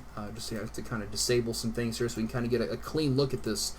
And again, that Storm Prediction Center outlook for tonight, there it is. Level 4 out of 5 risk for northwestern and west central and even into portions of central Ohio, back in through northern and northeastern Indiana as well. So this is a really dangerous storm system setting up for tonight.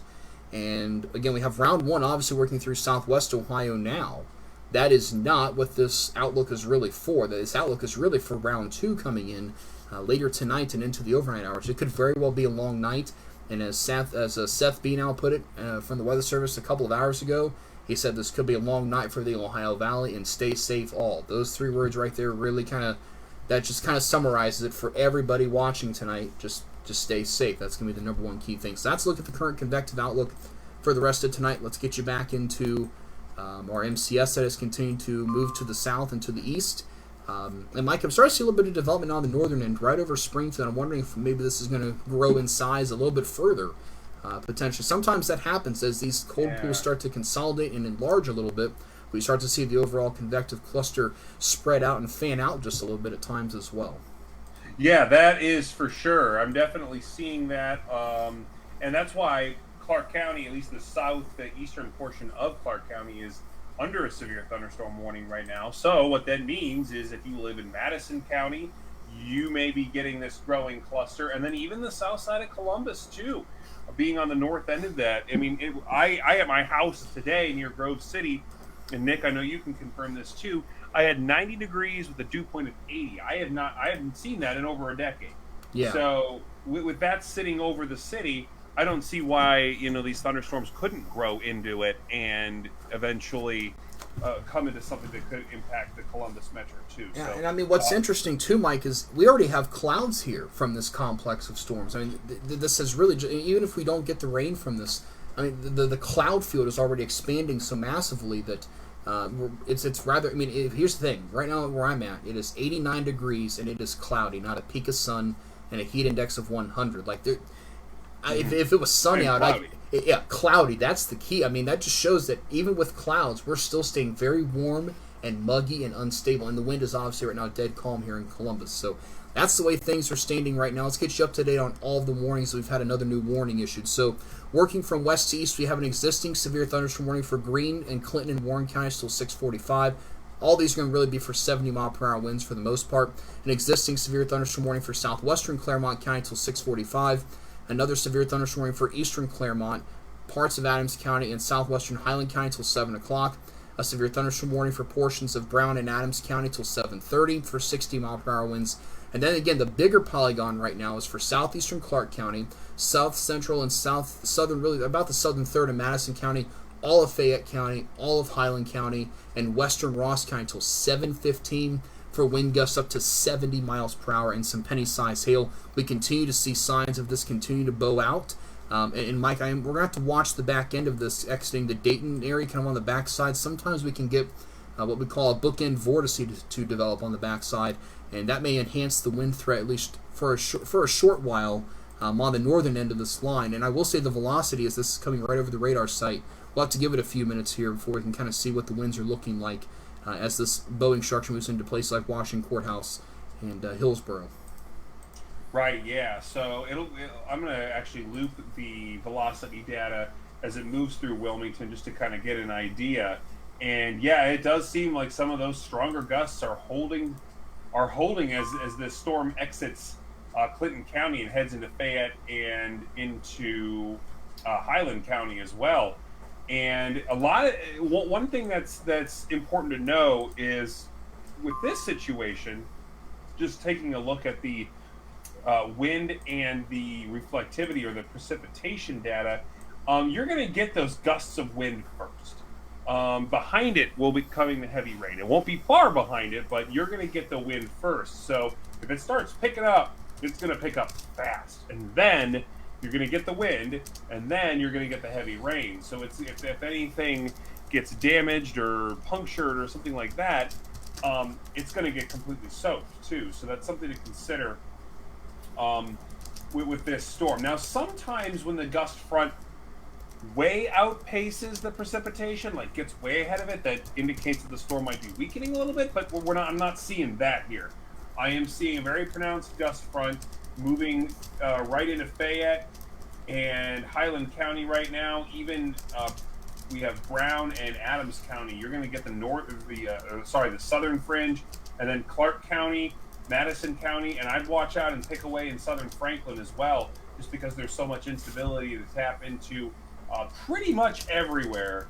And when we already have that convection poking up into the atmosphere, things on the fringe can build pretty quickly. And I think that's what we're seeing now, even in Springfield. It's starting to get some heavy rain as far north as Springfield, and I wouldn't be surprised at all if that heads and marches east along I-70, develops that bookend vortex, and then we see some strengthening winds on the northern end of that heading into the Columbus metro. So it's certainly something to be looking out for in the next 30 to 45 minutes, because I do believe let's check that latest forward speed, 45. So I wouldn't be surprised, like you said earlier, that it'll pick up its forward speed as well. So you'll have even less lead time if you're in spots like Athens or Jackson, Wellston, or any of our West Virginia friends. So even though those counties are not in the watch, I would be watching this very closely. I would keep in mind what has happened in Butler and Warren County specifically with the power outages, and be assured that the energy companies are on this. They have crews in place ready to take action, but as it moves into a more sparse population in southeastern Ohio, it might take their time to restore power, because the power lines have to run everywhere.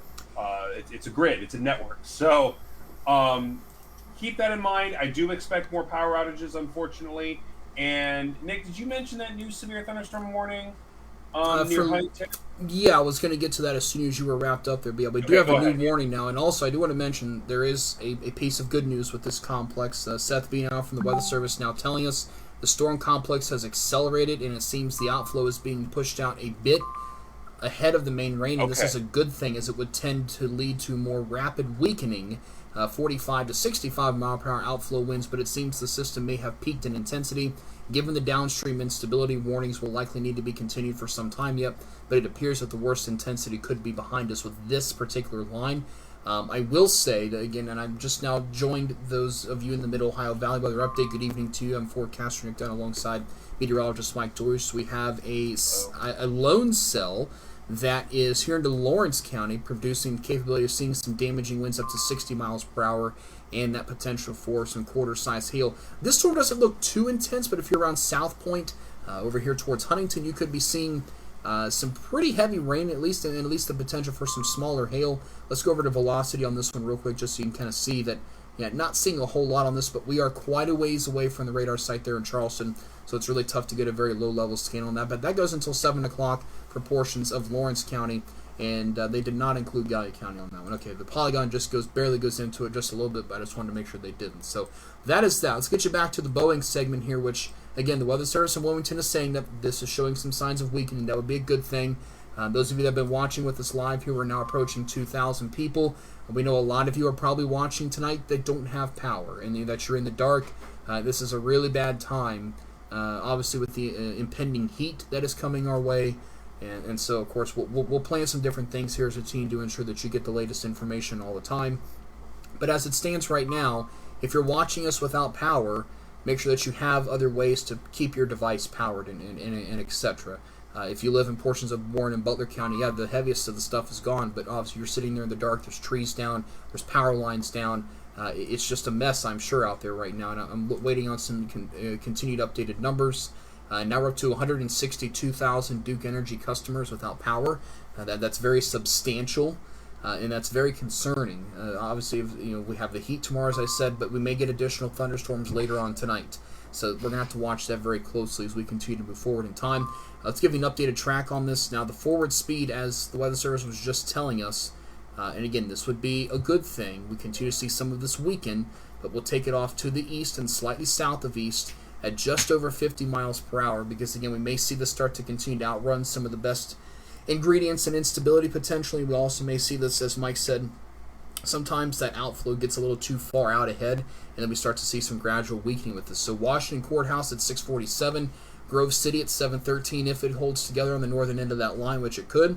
Portsmouth 728, Lancaster 740, Logan 750, and Athens at 810. So we continue to monitor that.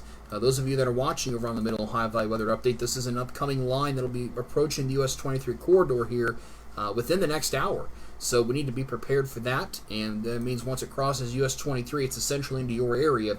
So just kind of be prepared for this and get your devices charged. You have time. I'm not saying it's going to be this intense when it gets there. Again, the Weather Service is telling us that it may have already peaked in intensity, but we'll watch that very closely. The existing storm for Adams County, that cell has kind of fallen apart as it's moved into Van Wert County, but still some heavy rain and some lightning across parts of Van Wert and Adams counties here this evening.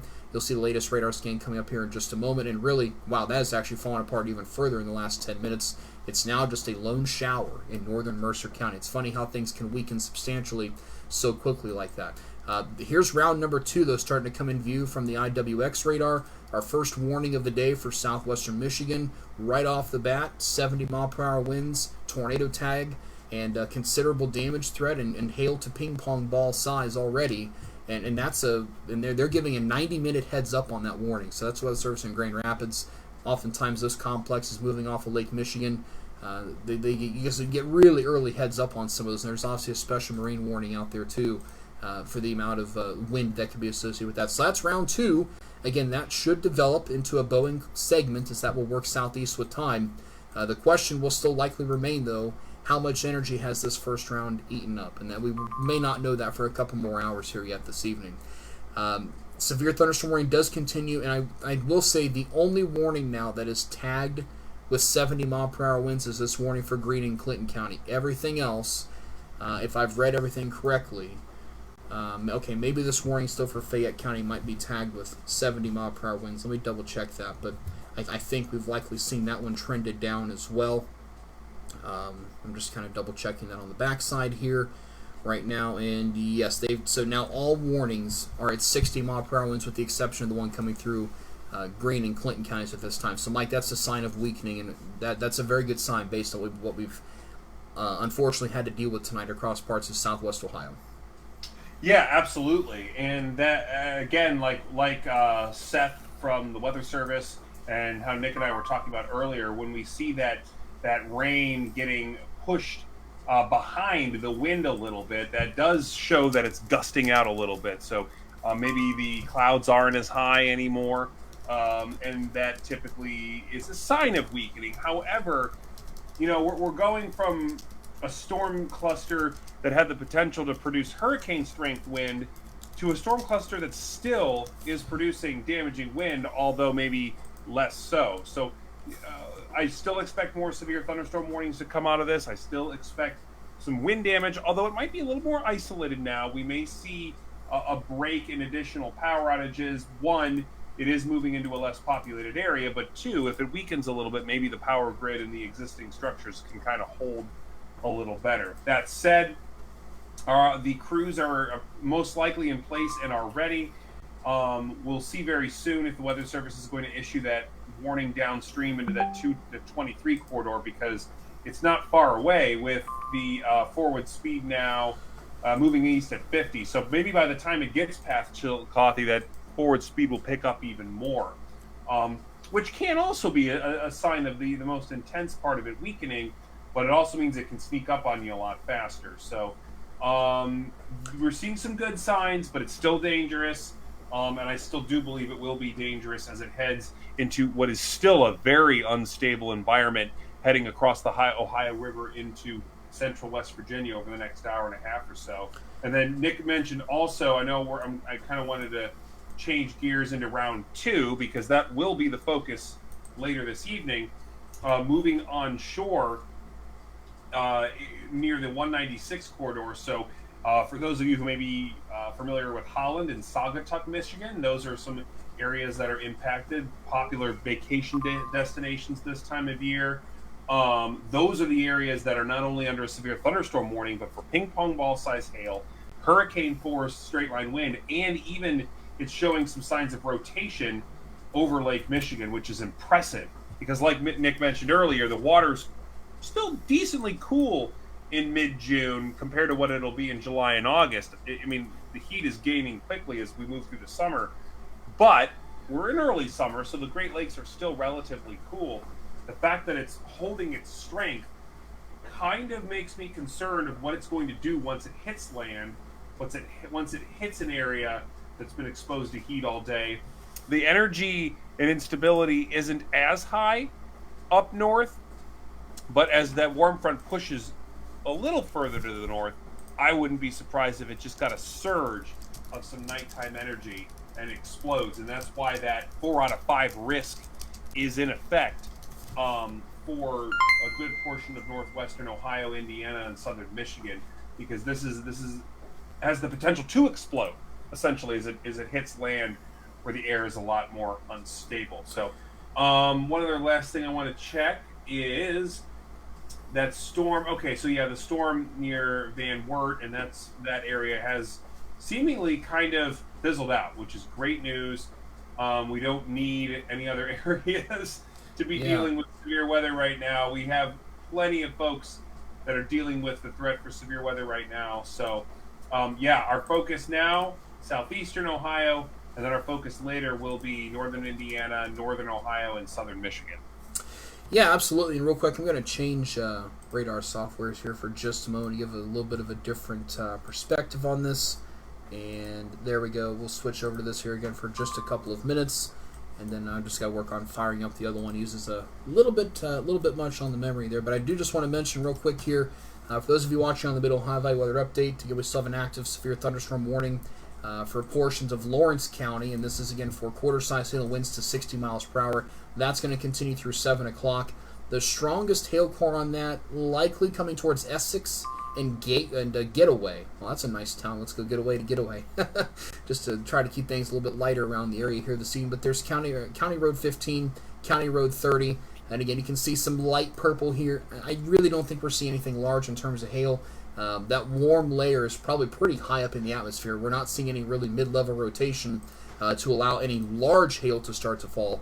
But there's certainly some broad rotation showing up there. But again, we're looking so far away from the radar site This is a tough radar zone down here in far southern Ohio along the Ohio River, working into portions of West Virginia at times as well. So that's the way that is shaping up right now. Again, that goes until 7 o'clock. We also still have severe thunderstorm warnings lined up. Okay, Mike, new severe thunderstorm right now for southwestern Franklin, east central Madison, most of Pickaway, most of Ross, and portions of Pike County until 7:45 for winds up to 60 miles per hour. They have taken the hail away. So there's no longer, and not that hail was ever really a big threat, but they had some penny-sized hail in the previous warnings. That hail risk is no longer mentioned in the warnings. So now we're just left with the wind. Right. And yeah, I'm not surprised by that just because we've seen that growth on the northern fringe of the storm. So, that does include Grove City, Urban Crest, I would say Hamilton Township in the southern portion of Franklin County, Pleasant Township, Prairie Township, just south of the I-70 interchange. So basically southwestern Franklin County now under this warning. So that's where we're going to get a good deal of population increase that this storm is going to impact. But also London in Madison County. You're under the gun for this as well. And then we also have pretty much all of Pickaway County in the warning now, except for that small little notch of Pickaway County that extends off to the east. Chillicothe, good deal of people living there. And that's going to run for the next hour or so. So if you live in southwestern Columbus or London, you probably have maybe 10 minutes or so, if that. Circleville, 20 to 25. Grove City, 25 to 30. And then maybe for Chillicothe a little less because it seems like that part of the storm is advancing a little bit quicker down there. So, yeah, okay. Sorry, I'm just reading some of the new information that Zach gave us. Back in Illinois, it looks like they might issue a tornado watch. Okay, well, we'll focus on that later. But we will focus on some of the more highly populated areas along US 23.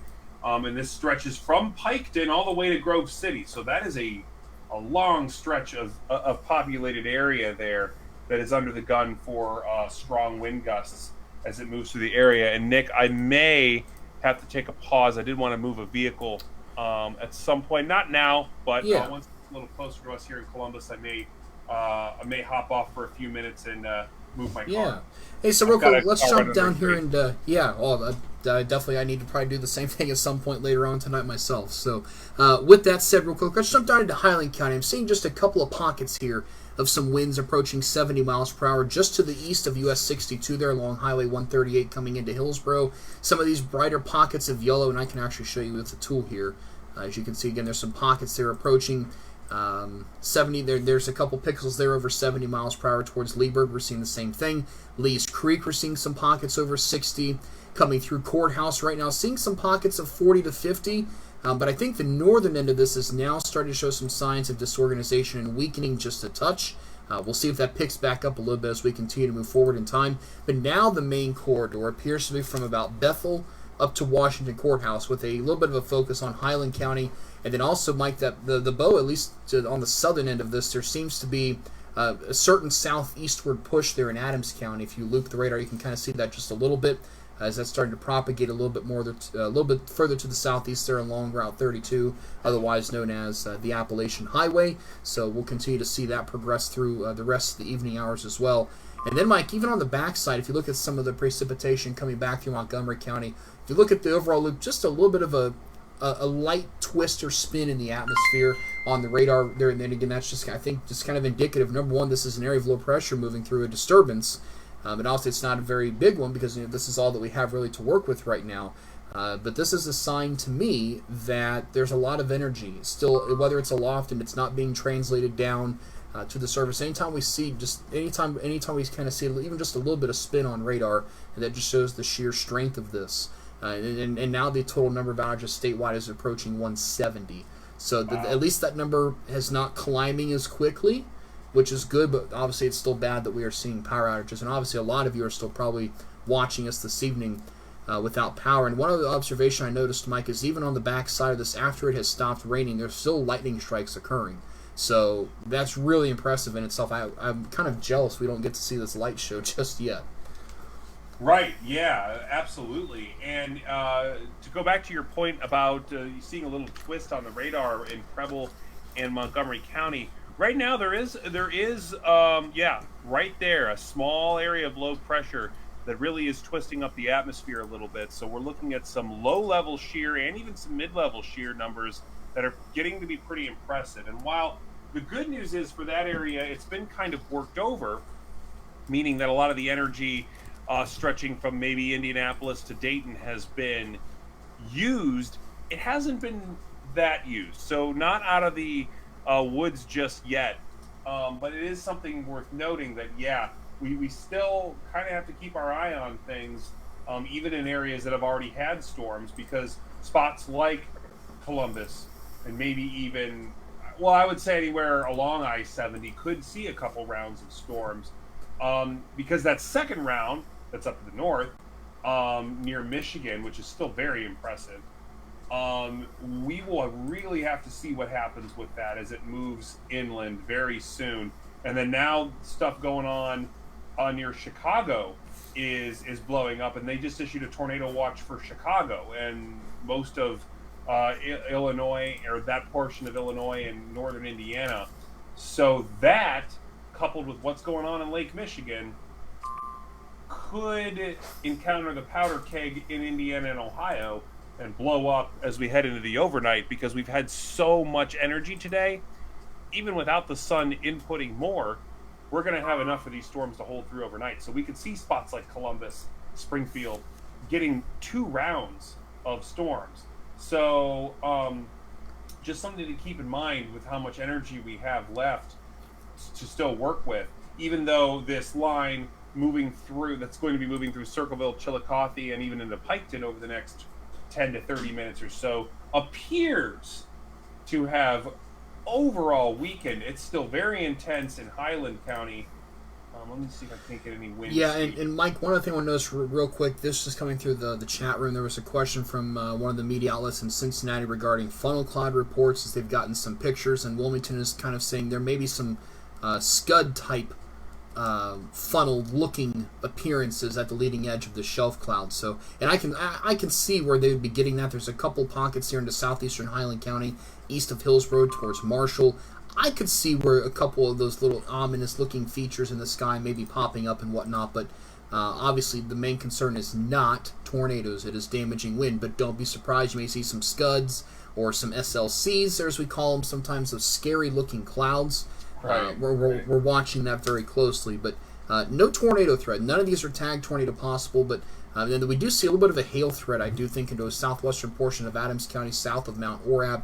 Just some light purple showing up, indicative of maybe some pea-sized hail, but again, hail was never really the main threat with this. It was always damaging. Let's jump down here to Lawrence County real quick, just as a quick update for folks down here in the Middle Ohio Valley. Still watching this strong storm. No confirmed reports of severe weather. I just checked on that. But through Huntington, West Virginia, up into the town of Ade, and then heading towards Scotttown and Rome, we're going to be seeing some strong winds. Looking at the velocity here, I'm not overly impressed, but there could be some downburst type winds or some downdraft type of winds that are kind of coming through here and maybe producing a few reports of some stronger winds at this point in time. So that's about all I have, at least at this point in time. Let me pull up the updated power outage numbers for you, too, and we can see what the latest numbers are here. We should have a fresh update. Okay, as of 6:33, that total outage number statewide was at 160,000, but we will likely see that increase a little bit further. As of 6:30, about a third of Warren County and a third of Butler County were without power, roughly, give or take a few percentage points there. And that's significant when you talk about those areas, because those have some decent populations there in Butler and Warren County. So to see a third of the county without power is certainly alarming. Montgomery County not quite to 10%. Preble County not quite to 10% either. Hamilton County is between 10 and 25%, as is portions of Claremont County. So some pretty significant outages there in southwestern Ohio at this time.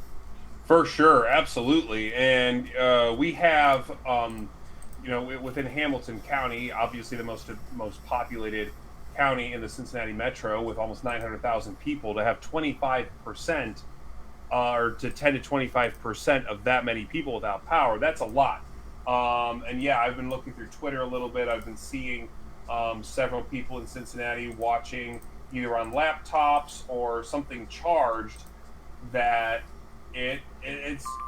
we're in that kind of situation right now with a lot of folks without power, and it is going to get hot tomorrow. I do believe all those line crews will be working hard to get everyone back online tomorrow, but a lot of spots that the power will go out, it hasn't happened yet, especially maybe in southeastern Ohio. That said, again, this storm doesn't appear to be as strong as it was, but also at the same time, it's still looking pretty intense wind-wise near now approaching Pike County. I'm on radar seeing the latest scan. Okay, back up to 76 miles per hour. Yeah, I was just going to say, it looks like some renewed strengthening may be taking place. Also, now the SPC says that a new downstream watch for the rest of the Middle Ohio Valley into West Virginia will be needed by the time we cross 7:30. So within the next half hour, we will see a new severe thunderstorm watch for the rest of southeast Ohio and into West Virginia. Let me see if I can populate that mesoscale discussion for you. It was just issued about a minute or so ago, so it may not quite pop up just yet.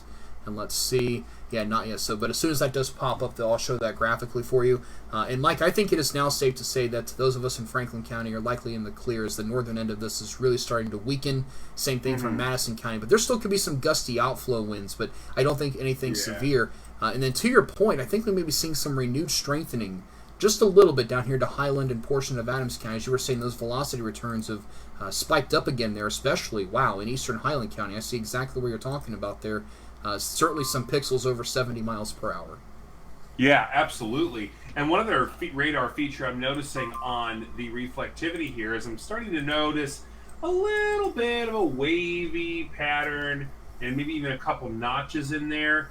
That, not one, is a good indicator of strength, but two, it also is an indicator in some circumstances that we could see some brief rotation maybe behind this. Now, the good news in that regard is this storm is so outflow dominant, meaning that it's straight line wind for the most part, and you're feeling that cold air coming out of the thunderstorm. It's out of its downdraft.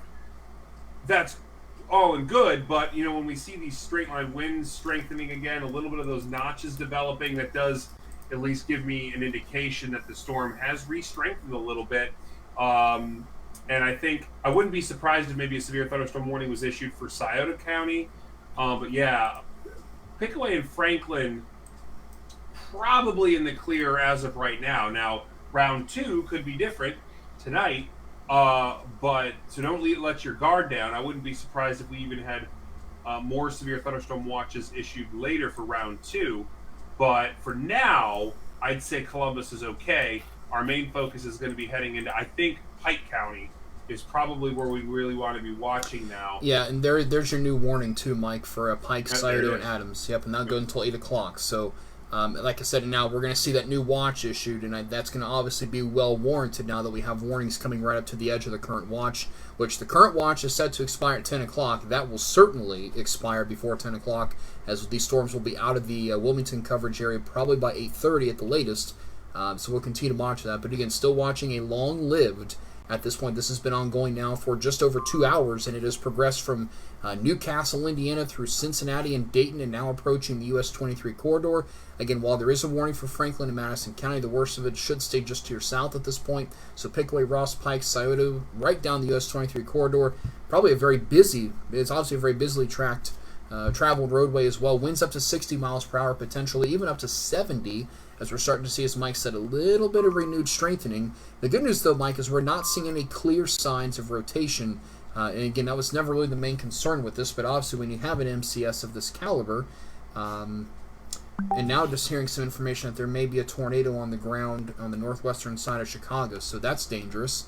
It may be a sign of what we have to deal with a little bit later on tonight, but certainly right now in southwest Ohio, moving into south central Ohio, the main concern right now is for damaging wind, and again, certainly we're seeing that still enhanced return on velocity in southeastern Highland County, and that wavy pattern that Mike was mentioning, see how it kind of comes in and out like this, and these little different waves. Again, these little notches that stick out like this can be, and of course it moves right as I'm drawing, go figure.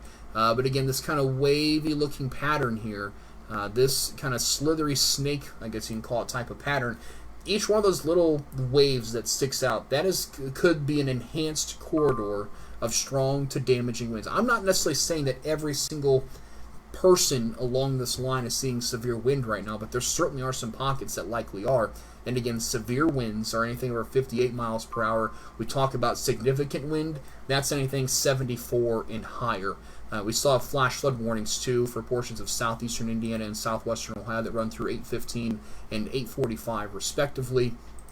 Again, some of those locations have just seen way too much rain. Now, again, obviously this rain is good because it's been so hot today, right? Now we're going to watch a second round come in later, but that's just going to set the stage for a super soupy and muggy day tomorrow.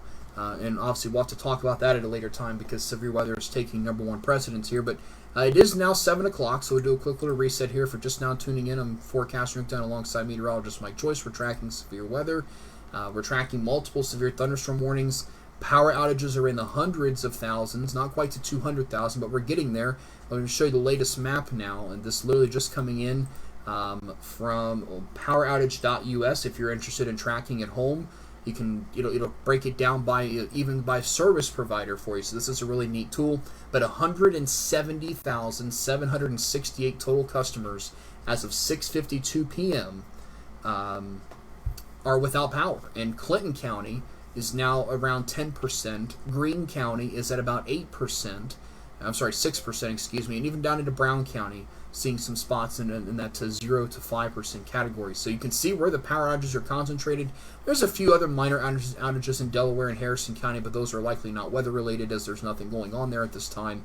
But southwestern Ohio has been hit particularly hard this evening with a mesoscale convective system that has produced widespread significant wind damage across southwestern Ohio between Dayton and Cincinnati, with Butler and Warren counties getting hit particularly hard. Several radar returns of 70 to 75, even up to 80 mile per hour winds at times.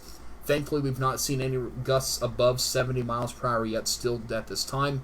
Again, sometimes those reports get a little bit delayed, and so we may not see that for an extended time. But, Mike, I'm looking to our southwest here. As you said, we don't live that far apart. And you can start to see just a little bit of some of those darker clouds off in the distance, but there's probably still a pretty good sized shelf cloud, I would imagine, with this continue to move off towards the east, and this will be approaching US 23 here before too much longer. Yeah, absolutely. And of course, US 23 is a major thoroughfare from Columbus all the way down to Portsmouth in that part of this pretty much central Ohio. So the wind is quite intense, and the Weather Service is certainly picking up on it. That's why it gave it that long-duration severe thunderstorm warning.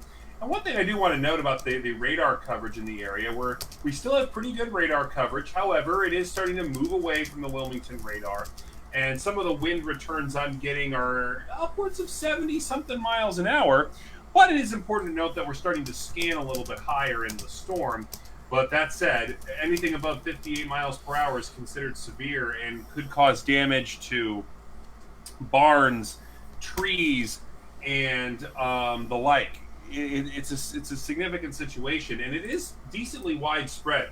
I'm seeing the potential for the highest winds anywhere from about Washington Courthouse now down into about West Union in Adams County. So that's a good stretch there of maybe 50, 60 miles as the crow flies. And it is moving. Let's take a look at that forward speed. 60. There we go. So it seems like with every warning that they issue, they up that forward speed by about 5 miles per hour. So that means that spots like Jackson and MacArthur, that's in Vinton County, Hocking County is going to have to look out. Now, Hocking County, of course, impacted by an EF2 tornado last week.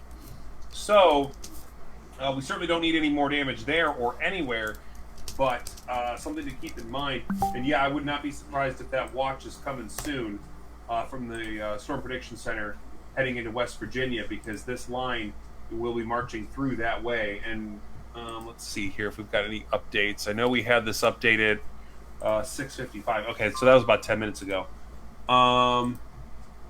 Okay. So yeah.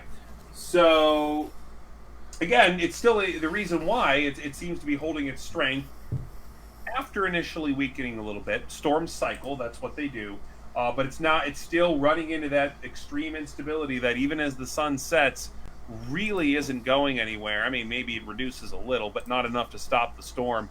I mean, we're still talking nearly off the charts instability right at the triple point where Kentucky, Ohio, and West Virginia come together. So keep in mind that geographical features like hills and rivers are not barriers to storms.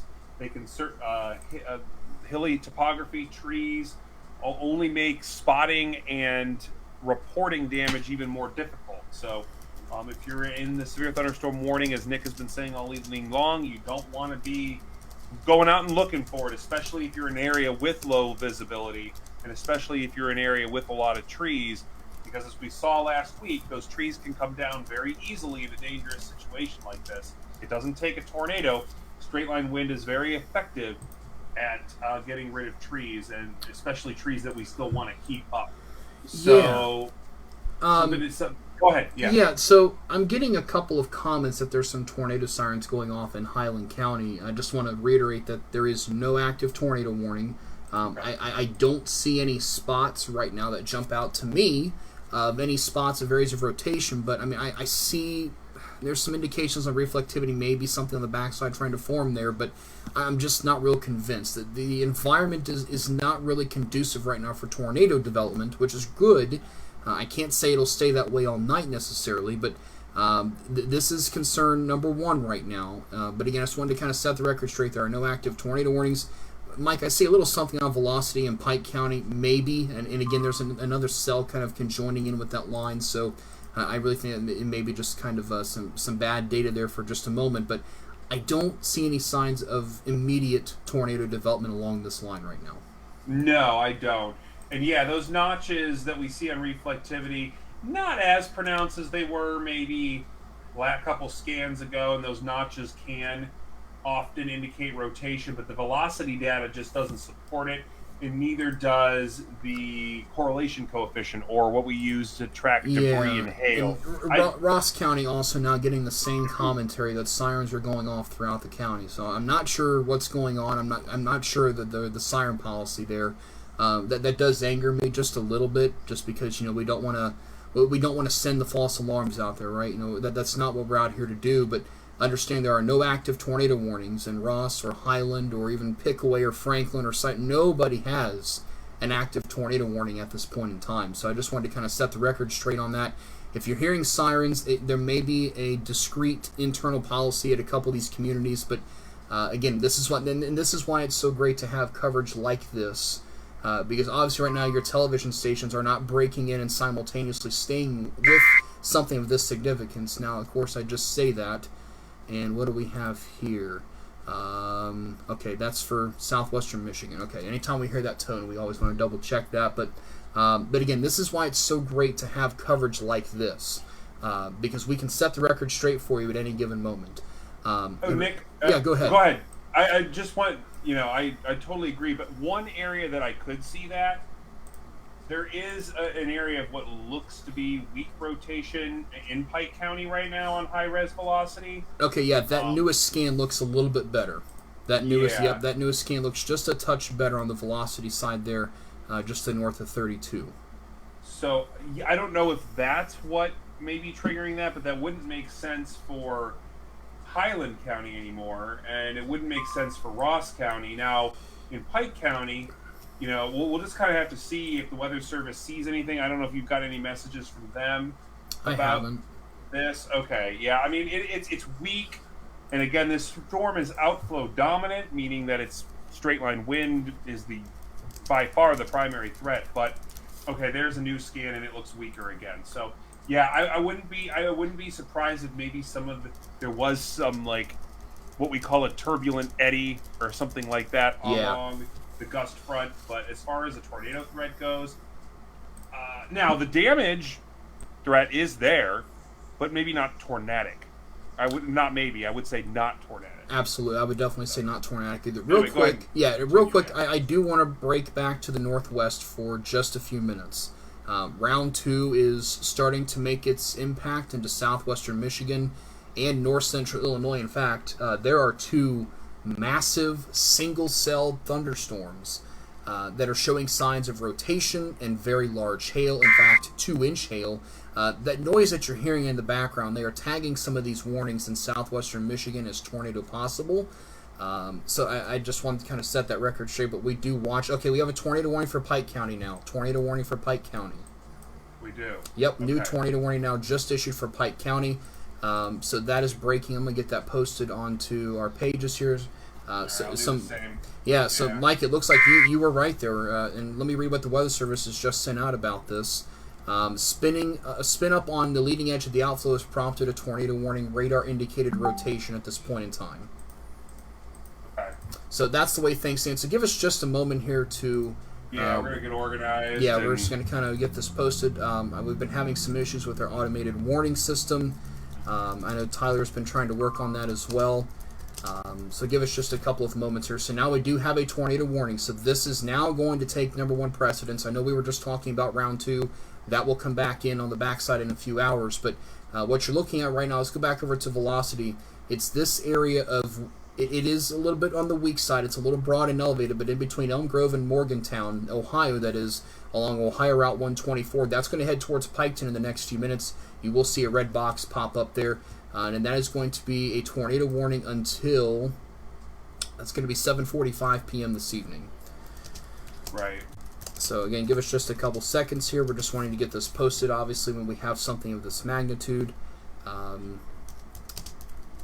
So I'm just getting ready to hit the post now button. Doing the same on my Twitter. Yeah. Yeah. So so there's your red box. Wow, this actually goes all the way to the edge of Pike and Jackson counties. So that is actually kind of significant.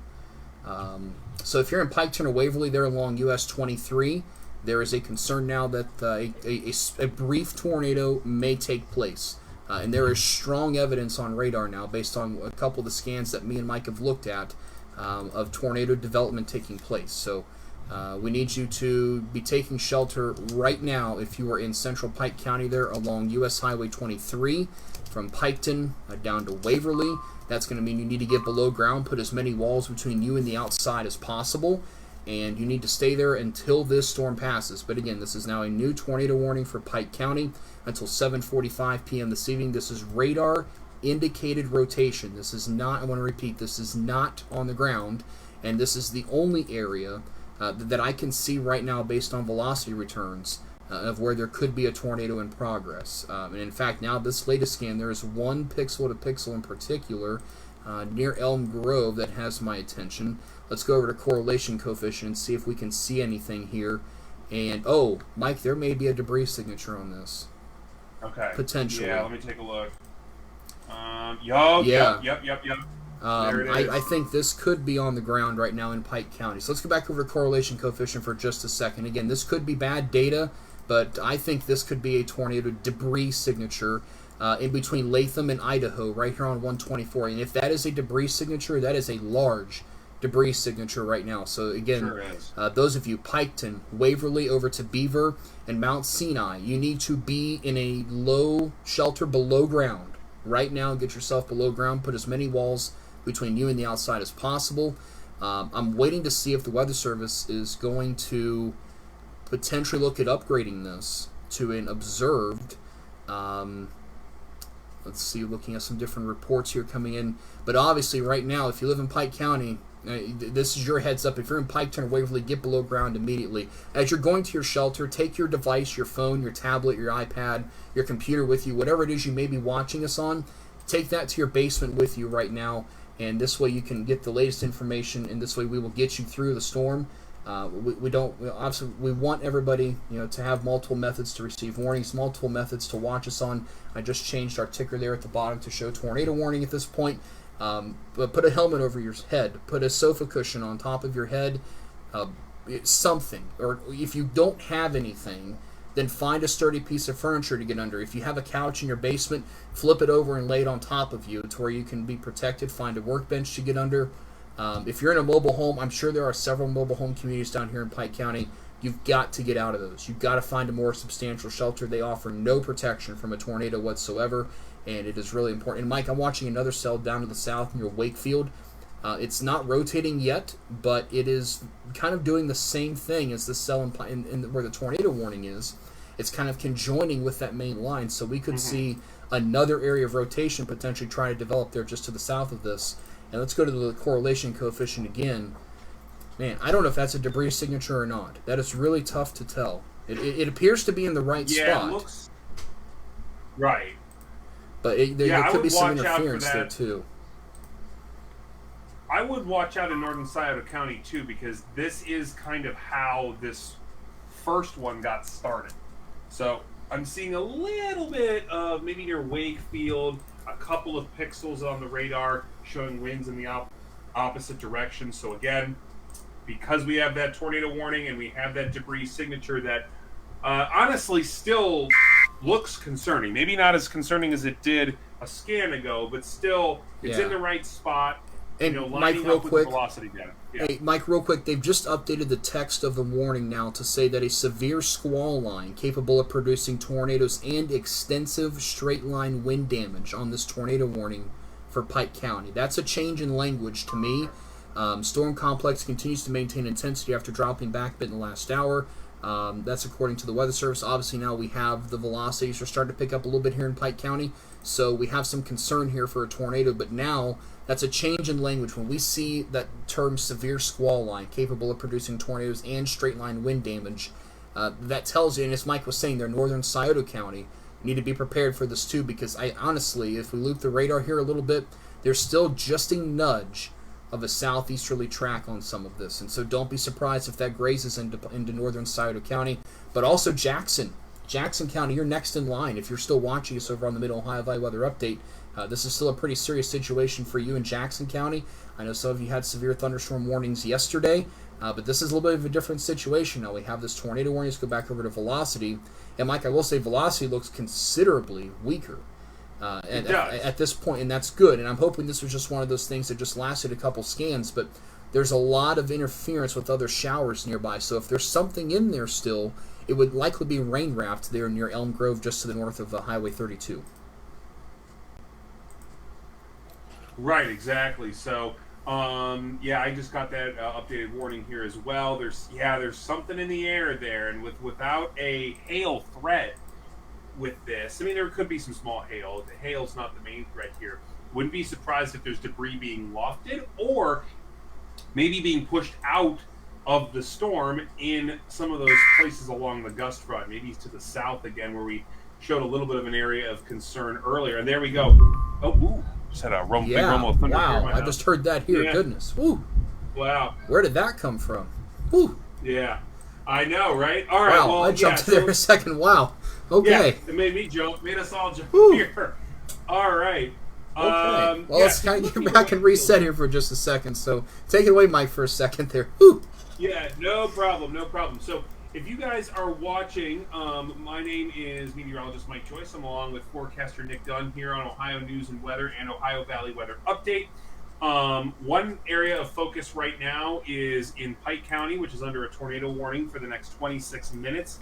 That means this warning will run until 7:45. But I'm also concerned about an area near Wakefield, which is in southern Pike County, northern Scioto County, where I'm starting to see some interesting things on reflectivity, velocity, and the correlation coefficient. So that what the correlation coefficient is it gives us a chance to determine what the radar is seeing. So is it seeing rain? Is it seeing hail? Is it seeing debris? Well, I'm seeing a little bit of a debris signature there, not only still in that tornado warning near Piketon, but also near Wakefield, which is technically not in the tornado warning, but I'd go ahead and consider yourself in it. And we have severe thunderstorm warnings already in effect. So really, folks should be in their safe spots. If you're in a mobile home in Portsmouth or not Piketon, because it's on top of you in Piketon, hopefully everyone's taking shelter by now. But if you're in any of those locations, we need to be out of mobile homes and into a sturdy shelter, because straight line wind can toss mobile homes just like tornadoes can. And I've seen a new update. Would not be surprised at all if there's something rotating near Wakefield. Would also not be surprised if we're starting to see a little bit of hail on the back side of this near, let's see, just to the east of Piketon along 32 and along State Route 124 and 772. So some small hail there. So this storm is strengthening. And I'm not surprised considering that it's running into a ton of instability as we get closer and closer to the Ohio River. So Jackson County, be on alert. Scioto County, you are in a severe thunderstorm warning, so you should already be on alert. And I'm starting to see some more curvature on the reflectivity near Wakefield. So, yeah, Mike, I'm seeing that too, Mike. And also, too, Mike, I'm working on getting Owen to join us as well. So trying to get him in here to give us an additional person just to kind of help kind of share the workload a little bit and kind of give some different perspectives. But I will have to go ahead, hop Mike. off once Owen does hop in, but I'm going to hop in later again. So that works fine with me. Yep. So as soon as I get him in here, we'll go from there. Again, folks, if you're just now tuning in, obviously, number one main concern is a tornado warning here for Pike County until 7:45. No hail threat, at least yet. But, Mike, I am starting to see, as you said, it's strengthening. But around Morgantown, I'm seeing just a little bit of a light purple indication on the radar.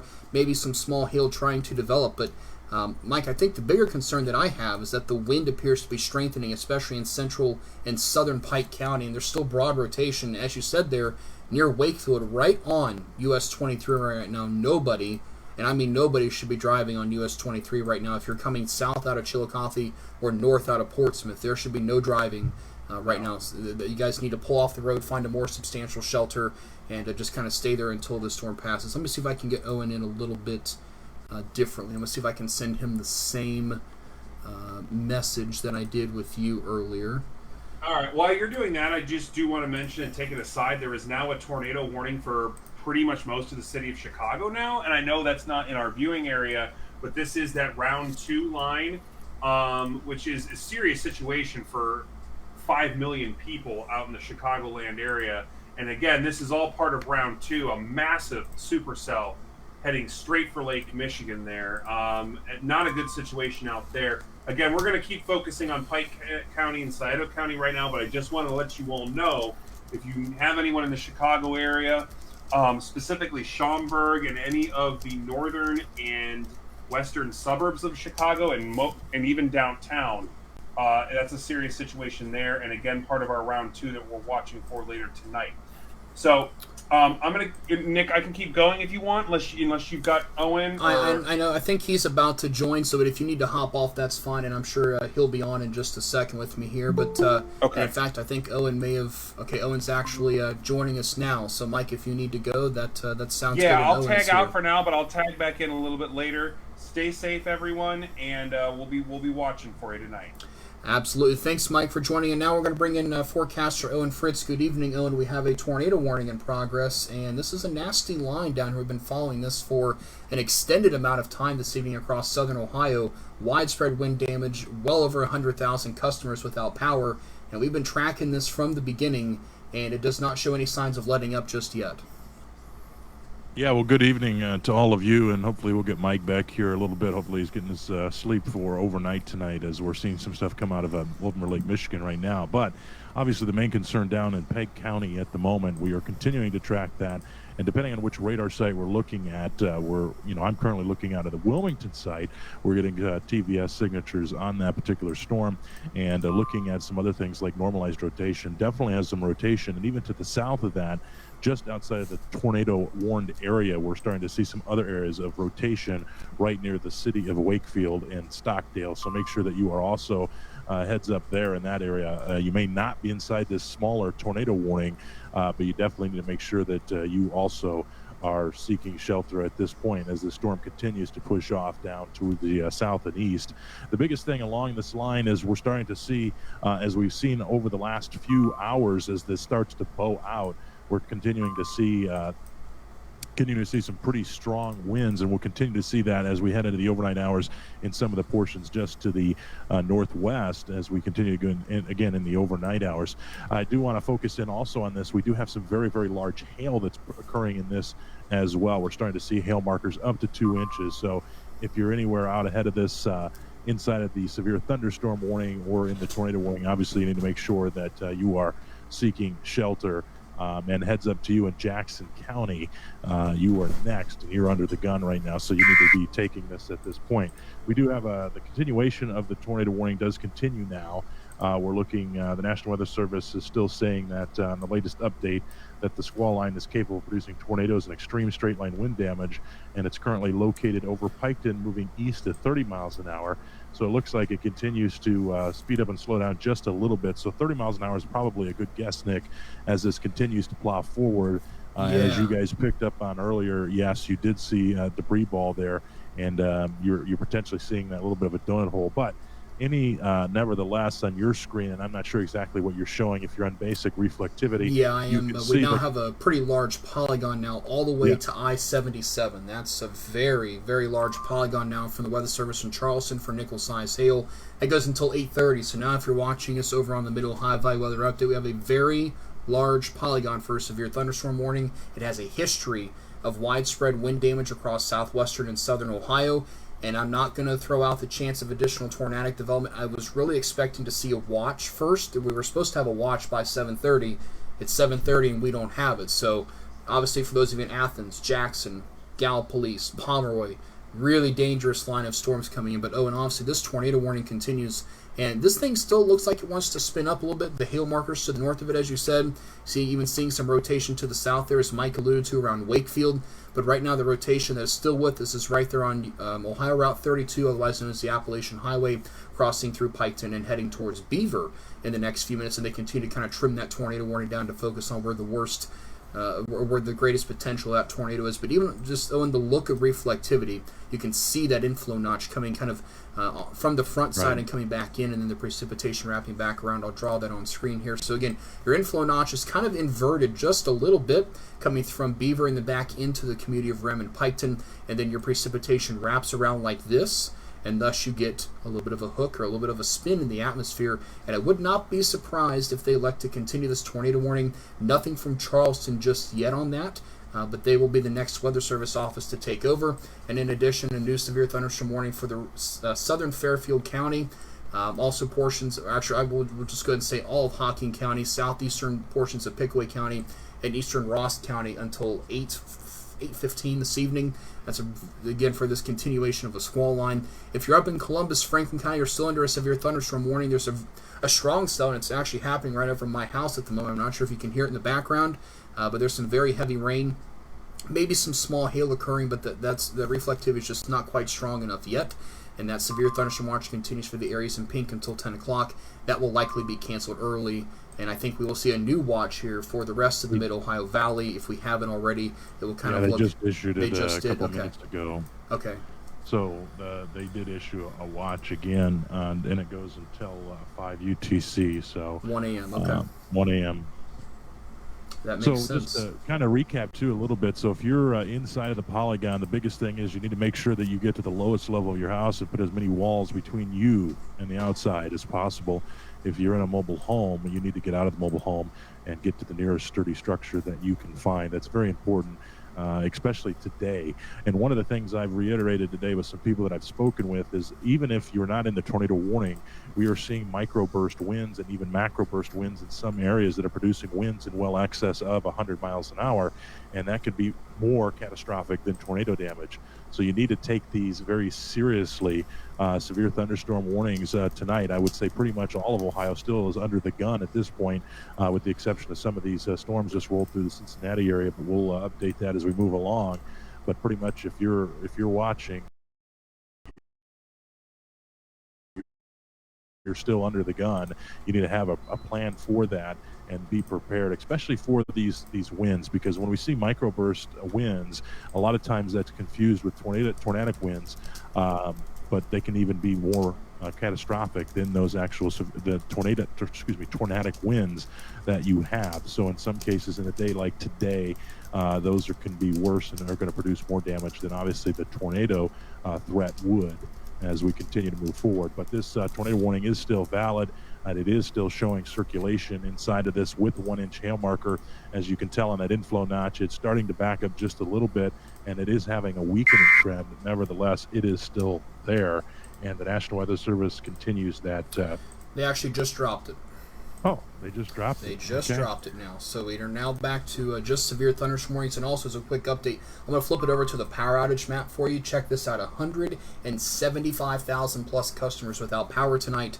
That does not bode well for round two. So, and this is the biggest reason, honestly, that I've elected to stay on with this as long as we have. When we have major population centers like Hamilton and portions of Lebanon, Dayton, and Cincinnati with a significant amount of power loss, keeping information flowing is very important. So I've elected to stay live with this for that reason. If you're just now tuning in, meteorologist Mike Joyce is left for the time being, but we no worries. We have forecaster Owen Fritz in here with us. And again, there's a look at your power outage map. As you can see, it is concentrated to Preble, Montgomery, Greene, Clinton, Highland, Claremont, Pike, Adams, Brown, Hamilton, and Butler counties. That's where you have most of your power outages. And as I said earlier with Mike, you have Butler and Warren County with over a third of the county without power. There is some pretty densely populated pockets in those counties, so to see a third of the county without power is pretty substantial when you're in between two major areas of Dayton and Cincinnati. You've got a lot of people there. There have been a lot of reports of trees down, trees on houses, trees on cars. And so those of you in southeastern Ohio, as we flip it back to the radar now, again, there's your severe thunderstorm warning. Still seeing some enhanced pockets of 60, maybe up to 70 mile per hour winds with this. As this works south and east, we're still with this because of the history of this 60 to 70 mile per hour winds. And I wouldn't be surprised if there have been a few reports of even higher winds than that, just based on the sheer number of outages that we've had. But there have been a plethora of reports, and I'm sure there'll be even more reports after this event is kind of wound down tomorrow and we get a chance to further look at the damage. But yeah, that inflow notch continues to look fairly impressive. I still don't think the tornado risk is zero here in eastern Pike County right now. No, and one of the things is I'm not so sure I agree with the tornado warning being dropped, but I'll flat out say that. Like I said previously, though, that the wind speeds can definitely do more damage than a tornado. As this continues to fan out a little bit, there still is the chance, and there still is some rotation with that. So if you're in the warning, which there's the warning that's pretty much been extended all the way to the Pennsylvania and West Virginia border, West Virginia border at this point, very large warning, and that's because of the wind speeds that are coming at you. And I just want to give you a little bit of clarification. When we see significant winds, which we could see out ahead of this, and we still have that inflow notch, it is still there, and we're going to continue to watch that, and the rotation is still there. So I wouldn't take this lightly, especially if you're in Jackson or Vinton County. I would definitely treat this as as your heads up and get to that lowest level of your house, and just be prepared as you head over the next 45 minutes, because I'm telling you that it still has the potential as this continues to move forward, and there is enough ingredients in the atmosphere for this to redevelop, and it potentially could here over the next few minutes. Nevertheless, let's look at it. We do have wind speeds that could exceed 75 miles an hour. When we look at that, I just want to kind of review. Let's go back to class for just a second. Hurricane force winds start at 74 miles an hour. So 74 miles an hour is your Category 1 hurricane, which is 74 to 95 miles an hour. And then if we see some macro winds, some macro burst type winds in a small concentrated area, we could see wind speeds of 96 to 110 miles an hour in a hurricane, and that's macro burst winds potentially. So you can see these Hurricane 1 and 2 type strength winds that we are seeing. So those are just as dangerous as a tornado. And the reason that I'm hammering this home is tonight there's a lot of people going to go to bed, and it's going to get dark, and especially if you're in northwest Ohio, you do have a potential of severe weather as we head into the overnight hours past midnight, and people are going to start to go to bed, and you need to have a way to receive warnings as you head into the overnight hours. That's very important. Make sure you have 2 ways to receive warnings as you go to bed tonight, and stay safe. That's what it's all about. That's why we do this. And anybody out ahead of this, also make sure you have warnings and have a plan in place. If we look at tornado, if we look at the tornado strength winds, tornadoes for an EF0 are 65 to 85 miles an hour, and then we get into EF1, which is 86 to 110. So we're seeing those type of winds, and even though you may not have a tornado warning, it's not impossible with micro bursts that you could see wind damage that basically could blow out windows and do heavy tree damage, power line damage, that sort of thing, as we have that power report of 180,000. And if you want to think of a microburst, think of taking a straw, blowing through the straw straight down to the table, and that is a microburst. And you're seeing that heavy concentration in one area, and everything blows outward in a circle. That's what you're thinking of when you think of microburst winds, and that has some major potential, especially on the stuff that we're looking over Lake Michigan. Another thing, Nick, that we got to keep in mind as we head into the next couple of hours is we're starting to see the sun set, and you've heard me time and time again say that as the sun sets, we're going to start to see the worst of storms, and we could even see isolated storms that pop up. It's been very hot today. We have the ingredients that's juiced and ready, and we're just waiting for that match, and we may get that match right at sunset tonight for some of the portions across northern Ohio. We could see some isolated storms, in particular northwest Ohio. We could see those develop even off into mid-central Ohio as well. So we got to keep that in mind. But if you're looking at the screen, you're seeing this large bow echo. You're seeing the potential of a tornado trying to redevelop right now. You're seeing that hook in the center of your screen, and it's continuing to spin, and we're continuing to see 1-inch hail marker on that as well. So it's very heavy rains, and it's something that in this particular case you're not going to be able to see the tornado, as odds are it will be rain wrapped. The National Weather Service is reporting the rotation that prompted the warning is weakened, but the storm complex is reestablished on the leading edge, and they're continuing to watch this, and they're getting numerous tree reports as it moves through Hocking, Pike, and Scioto. So they're saying exactly what I was telling you. It's starting to try to redevelop, and they're continuing to watch that, and there could be another tornado warning issued downstream, especially if you're in Jackson or Vinton counties, Nick. Yeah, and real quick, this is not in our area, but I just want to point out there's a tornado warning for Wrigley Field, and the Chicago Cubs are in town playing a game right now. So that's, or they will be here very soon. So that's a huge issue for those folks in Chicago, and obviously we're watching round 2. And again, as I said, we will talk about round 2. I know there's been a lot of questions about, hey, why aren't you talking about this? Well, we have, and we have shown it to you. But the thing is, we had a tornado warning pop up, so that always takes number one precedence, and we are still seeing signs of rotation. Also, just another fact, it is storming pretty good where I'm at in Columbus. And and just as a fact, it's 85 with a heat index of 100 in a downpour. Yeah, I don't even want to step outside. That just sounds atrociously nasty. That just doesn't sound like anything I want to be outside in. And again, we have that new severe thunderstorm watch that's been issued. We'll see that populate in a second. But those of you in Jackson County, I would be in a safe place, be indoors. Still seeing, you can see on reflectivity, Yes. that tail there is still spinning. And what we had happen there is we had a cell form out just ahead of this line, and it can join with that line. And sometimes we get brief spins with that. And that's exactly what happened, and there's certainly that increased hail core threat there as well. Also still seeing that increased wind potential there around Londonderry and southeastern Ross County. Also working down into portions of Scioto County, seeing some pretty heavy rain and gusty wind. The northern end of this line towards Circleville and the Franklin-Pickaway County line, not seeing much in the way of the severe wind, but obviously still some pretty heavy rain right now. Looks like a new warning was just issued. That was a watch. Okay, that was the watch. Okay, yeah, that was RLX that released the watch. Storm Prediction Center sent it, and then they just released it. Yeah. Okay, so that works. Kind of a two-step process. Yeah, so that's just how things work. They just released it a little bit late, but they're getting there. I do want to put in perspective too, Nick, and I know this is outside of our area, but this will impact northern Ohio later. If you were looking off of Lake Michigan right now, just coming into Michigan, up in Van Buren County where they have severe thunderstorm warning, radar has indicated 5-inch hail. Wow. So that's unheard of. And so if we're looking at the radar that's just north of there is where we're picking it up at, they're indicating as a 4 on it, but we don't go up to 5. So the hail marker on the radar goes as 4 for me. But if we actually look at it in detail on the southern flank of that storm, we are seeing 5-inch hail marker being returned with rotation. So, and it's very, very dark purple. It's about as dark as I've ever seen on radar. So that's something to keep in mind as well. You said Van Buren County? Yeah, that would be Van Buren County up in Michigan, so okay. North of Cass County. Just taking a quick look at that there, yep. Yeah, just north of South Bend. Wow, 2.75-inch hail. That's incredible. Is that what you're getting back on yours? That's what it's warned for, is 2.75. Okay. So the radar indication is right now a 5-inch. Now, they just issued a new warning out ahead of that. Let's see what they put on that. What did they put? Golf ball size hail at this point, so they're continuing with that. So that's significant hail, and I don't want to take away from our issue at this point, but hail is, it can be very dangerous as well, and again, you're not going to be able to see it. So if you look at the different types of hail out there, if we look at golf ball size, golf ball is 1 3/4 inch hail, so almost 2 inches. So that's what we're looking at there as well.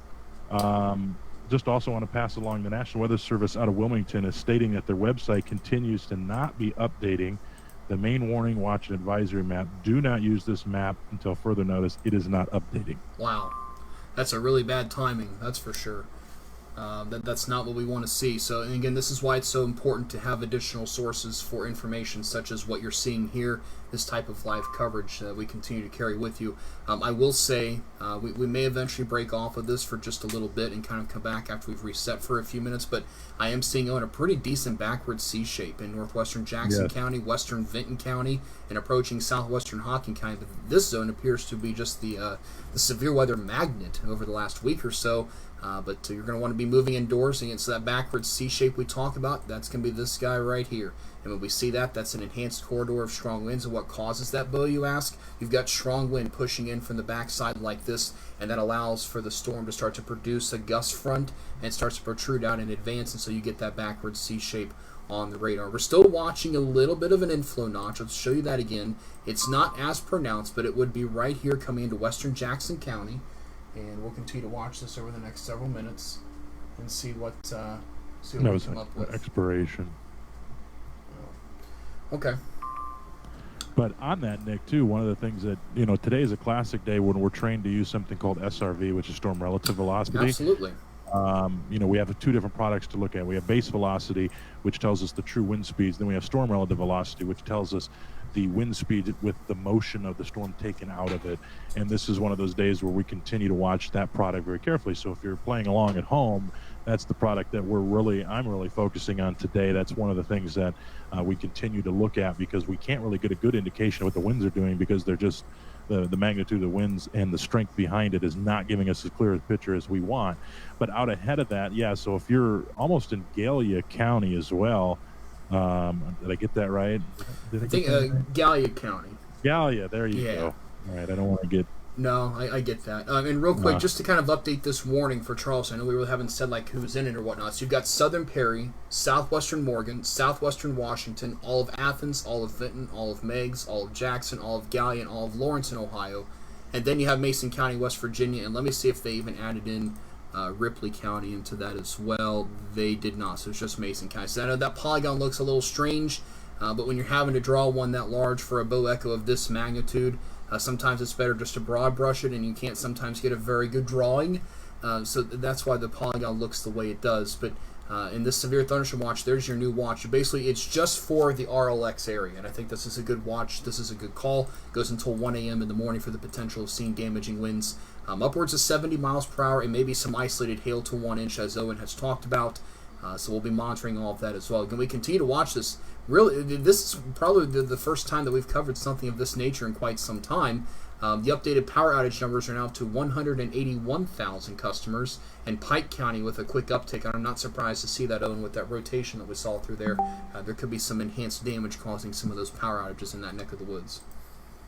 Yeah, so just to kind of give everybody a little bit of background, too, the National Weather Service servers are incurring issues right now. So there are some delays on getting products pushed out. So we're continuing to rely on a couple of different methods of getting you the best information. So it's unfortunate that that's happening, especially on the National Weather Service side at this point. But I can tell you right now, the one thing I want to point out, if you are in the Mid-Ohio Valley and you're watching us in the Mid-Ohio Valley weather update, do not take this lightly. We're starting to see this leading edge protrude and start to expand a little bit. And what I mean by that is starting to see winds, and the inflow winds, we're starting to see those expand. So this is going to be a really rocky couple of hours for you. And again, we're going to see wind speeds probably in excess of 75 miles an hour in some portions of this. So do not let your guard down if you're in the Mid-Ohio Valley area. We're right in there right now. But if you're in Jackson and Vinton, even portions of Hocking, Athens, Mason, Meigs, all those, Lawrence, if you're in any one of those areas, you need to make sure that you're keeping an eye to the sky at this point while we continue to watch the storms continue to push off to the east. And it's moving at about 30 miles an hour, so it's not moving as fast as we would like it to. So at that, the one downside to that is it's sustained winds that we can cause a lot of damage because it's not moving as fast. Usually if we get a storm, the winds and everything happens in a matter of minutes. In this case, it's continuing to stick around for a lot longer than we would like it to.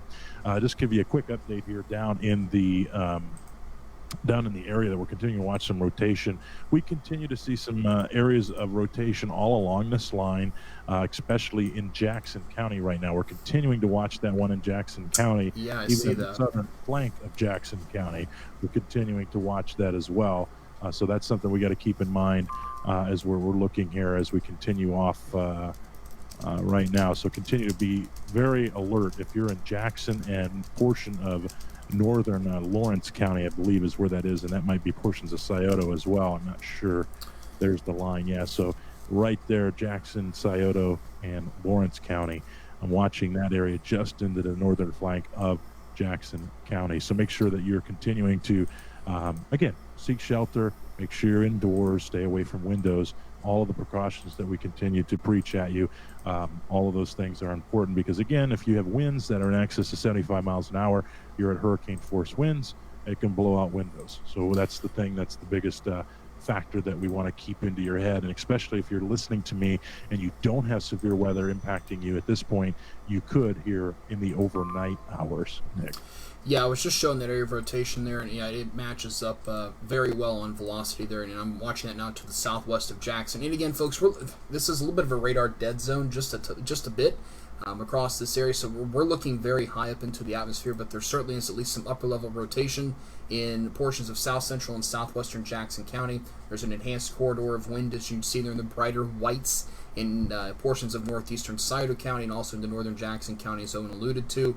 So we will have to watch this very closely. But again, this has a long-lived history of wind damage and extensive power outages. So Athens, Pomeroy, Gallup Police, you have plenty of time right now. Get your loose items moved inside, your trash cans, patio furniture, yard flags, decorations, anything you may have, get those taken down and moved inside. And you're going to see the strong bowing structure continue to move through. And Owen, I'm seeing some other cells out ahead of this that appear to be getting ingested into the line. That could be interrupting a little bit of the inflow, but at the same time, that could also slightly enhance at least that apex of the bow there, as we're seeing some of these other storms kind of getting sucked in to the main line. So I think that wind damage threat is especially valid south of US 50 at this point in time for those of you south in MacArthur, and then down to about Ironton. That's maybe kind of the main corridor. And it's usually where that apex of the bow is where we get some of the strongest winds to occur. Yeah, we're going to continue, like I mentioned earlier, we're going to continue to see those winds, especially push across the Mid-Ohio Valley in that area for our coverage area. We will continue to see these winds, and again, we are continuing to monitor those. And I want to reiterate, if we understand that we're not talking maybe about your area at this point, we are still monitoring some weather off back towards the west. We're continuing, especially in Michigan, coming into northwest Ohio here in the overnight hours. We're really going to watch that potential. And I can tell you over the next hour or two, we could see some isolated cells pop up as the sun starts to set. In some areas, we start to get into that juicy time of the atmosphere when everything starts to cool off and we kind of light the match and it goes boom as the sun sets. So we're watching that. We could see some isolated cells as we continue here in the next couple of hours. But that main line that we're really concerned about for people in northwest Ohio, because I know there's a lot of people watching as well in northwest Ohio, we're continuing to watch that. It's over Lake Michigan right now, trailing back into the state of Michigan, and actually it will hit our coverage area here very shortly. So LaGrange and Steuben counties in Indiana, it'll be in our coverage area before we know it, as this line up there in northern Michigan continues to push south. But in our coverage area right now, we are focused in on that area. We have one of the largest polygons probably that's been drawn in a long time because of this very, very wide and long leading front here, this bowing structure that we have that's coming into, like I said, the worst of it at this point is coming into Hocking, Vinton, Jackson, Scioto, Gallia, and Meigs and Athens. You're going to be up next as it continues to push. So Parkersburg and those sort of things, you have plenty of time to make sure that you are ready to go. And as it continues to push south and to the east just a little bit, moving at 30 to 40 miles an hour, and we are getting hail markers returning on that of about 1 inch. So we could see some hail with this and some very strong winds. The good thing, if there is some good thing to this, we're starting to see those winds not peak out as much as they have been. But nevertheless, as I said, as we start to go into the next couple of hours, it's really gonna be that prime time for some of us, and especially you're going to see if you're in Northwest Ohio and Southern Michigan, you're going to really start to see some of those storms start to fire up and really get going over the next couple of hours. So we're continuing to watch that. And if you're joining us, Nick Dunn is here. I know he's been with you all day today, and we're so grateful to have him. Meteorologist Mike Joyce, I'm Owen Fritz. We're here, the entire team in the background. Ken McNatt is there. Tyler Phillips is there. Zach is there. Brandon is there. Who did I miss? Everybody is there, and they're working hard in the background right now for us and continuing to keep the pages updated and continuing to keep you updated and deal with some of those things in the background. And without them, we couldn't do what we do as we continue to have this long duration and this long storm.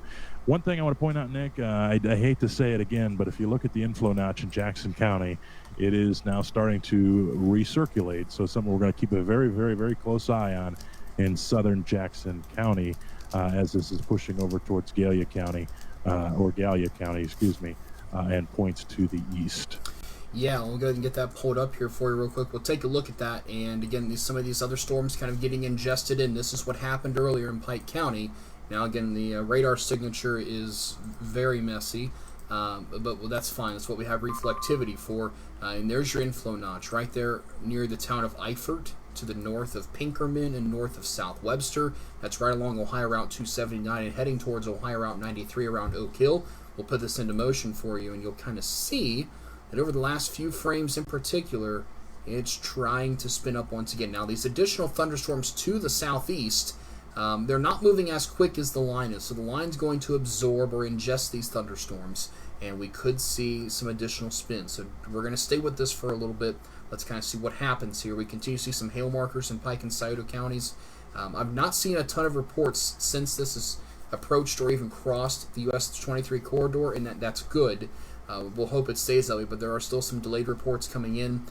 We're seeing some reports of some trees blocking Cincinnati-Dayton Road in Butler County. That was at 6 o'clock this evening. That may have been cleaned up a little bit by now, but sometimes these reports are just a little bit on the delayed side coming in. So this is where things are really starting to ramp up this evening, and we're going to continue to monitor that for the next several hours probably. I mean, this will probably take another 90 minutes to 2 hours to cross out of our coverage area. Again, now where this severe thunderstorm warning is in the next 35 minutes, we should see this approach I-77, so that's until 8:30.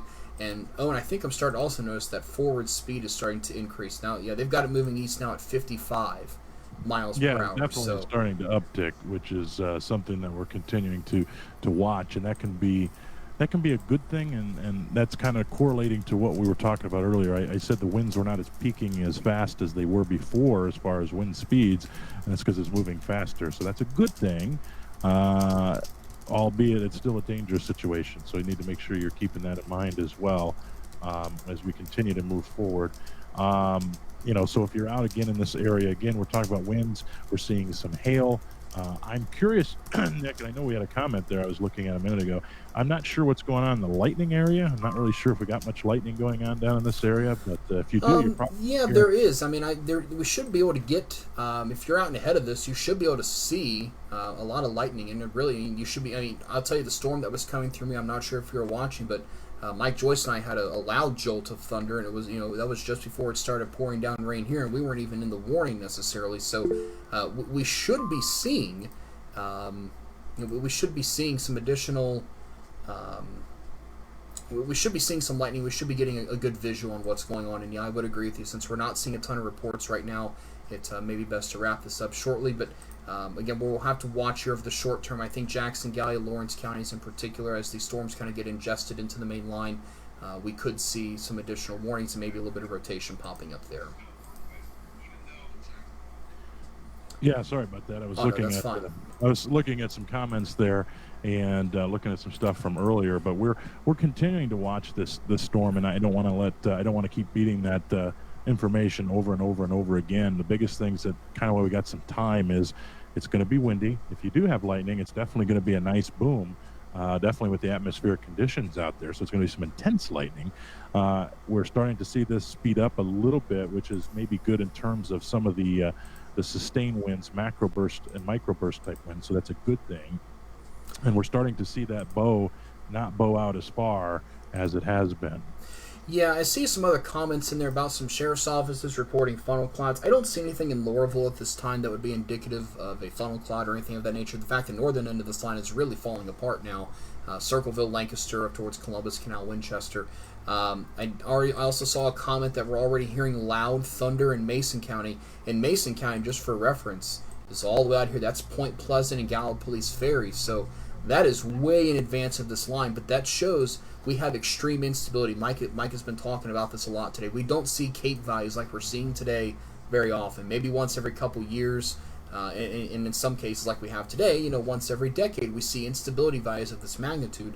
And one other thing I will notice is, and we're really starting to see this become a little more concentrated, Jackson, Scioto, Lawrence, Gallia, and maybe eventually Mason counties. This zone right in here, you're starting to see those where your best radar returns are, and I also circle down in advance just to kind of tell you where this is going in the near future. But that's kind of the primary focus right now for wind. If you're off to the north here, Vinton County, Hocking County, yes, you're probably seeing gusty winds, but it's probably not quite the severe criteria. Southern Perry County, Southern Morgan County, and even Northern Athens County, I really think that the worst of this is going to pass you to the south. So that's why I say if you're south of 50, so south of Athens, south of MacArthur, south of Marietta, down here through Pomeroy, Jackson, Gallipolis, Ironton, Huntington, and over here to Point Pleasant.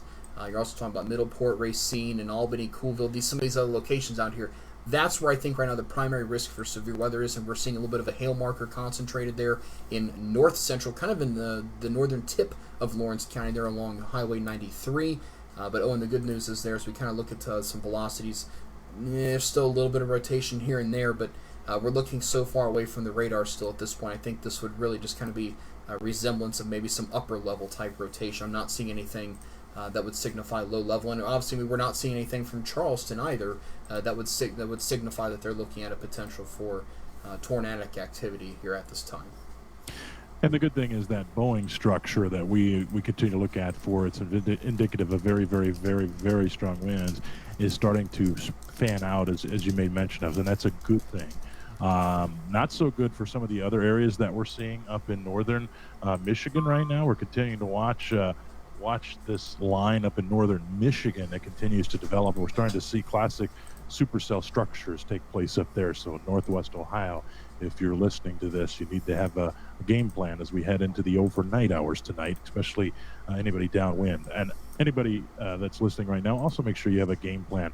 Don't want to take away from another thing that we're going to continue to see with the intense rains. They've issued a flash flood warning for Butler and Preble County, and we do need to watch that as well, because people in this day and age, and I work in the volunteer and the public safety industry with the Emergency Management Agency, and we see time and time again that people decide to drive through water and then they have to be rescued, and we have to put the public safety people in harm's way.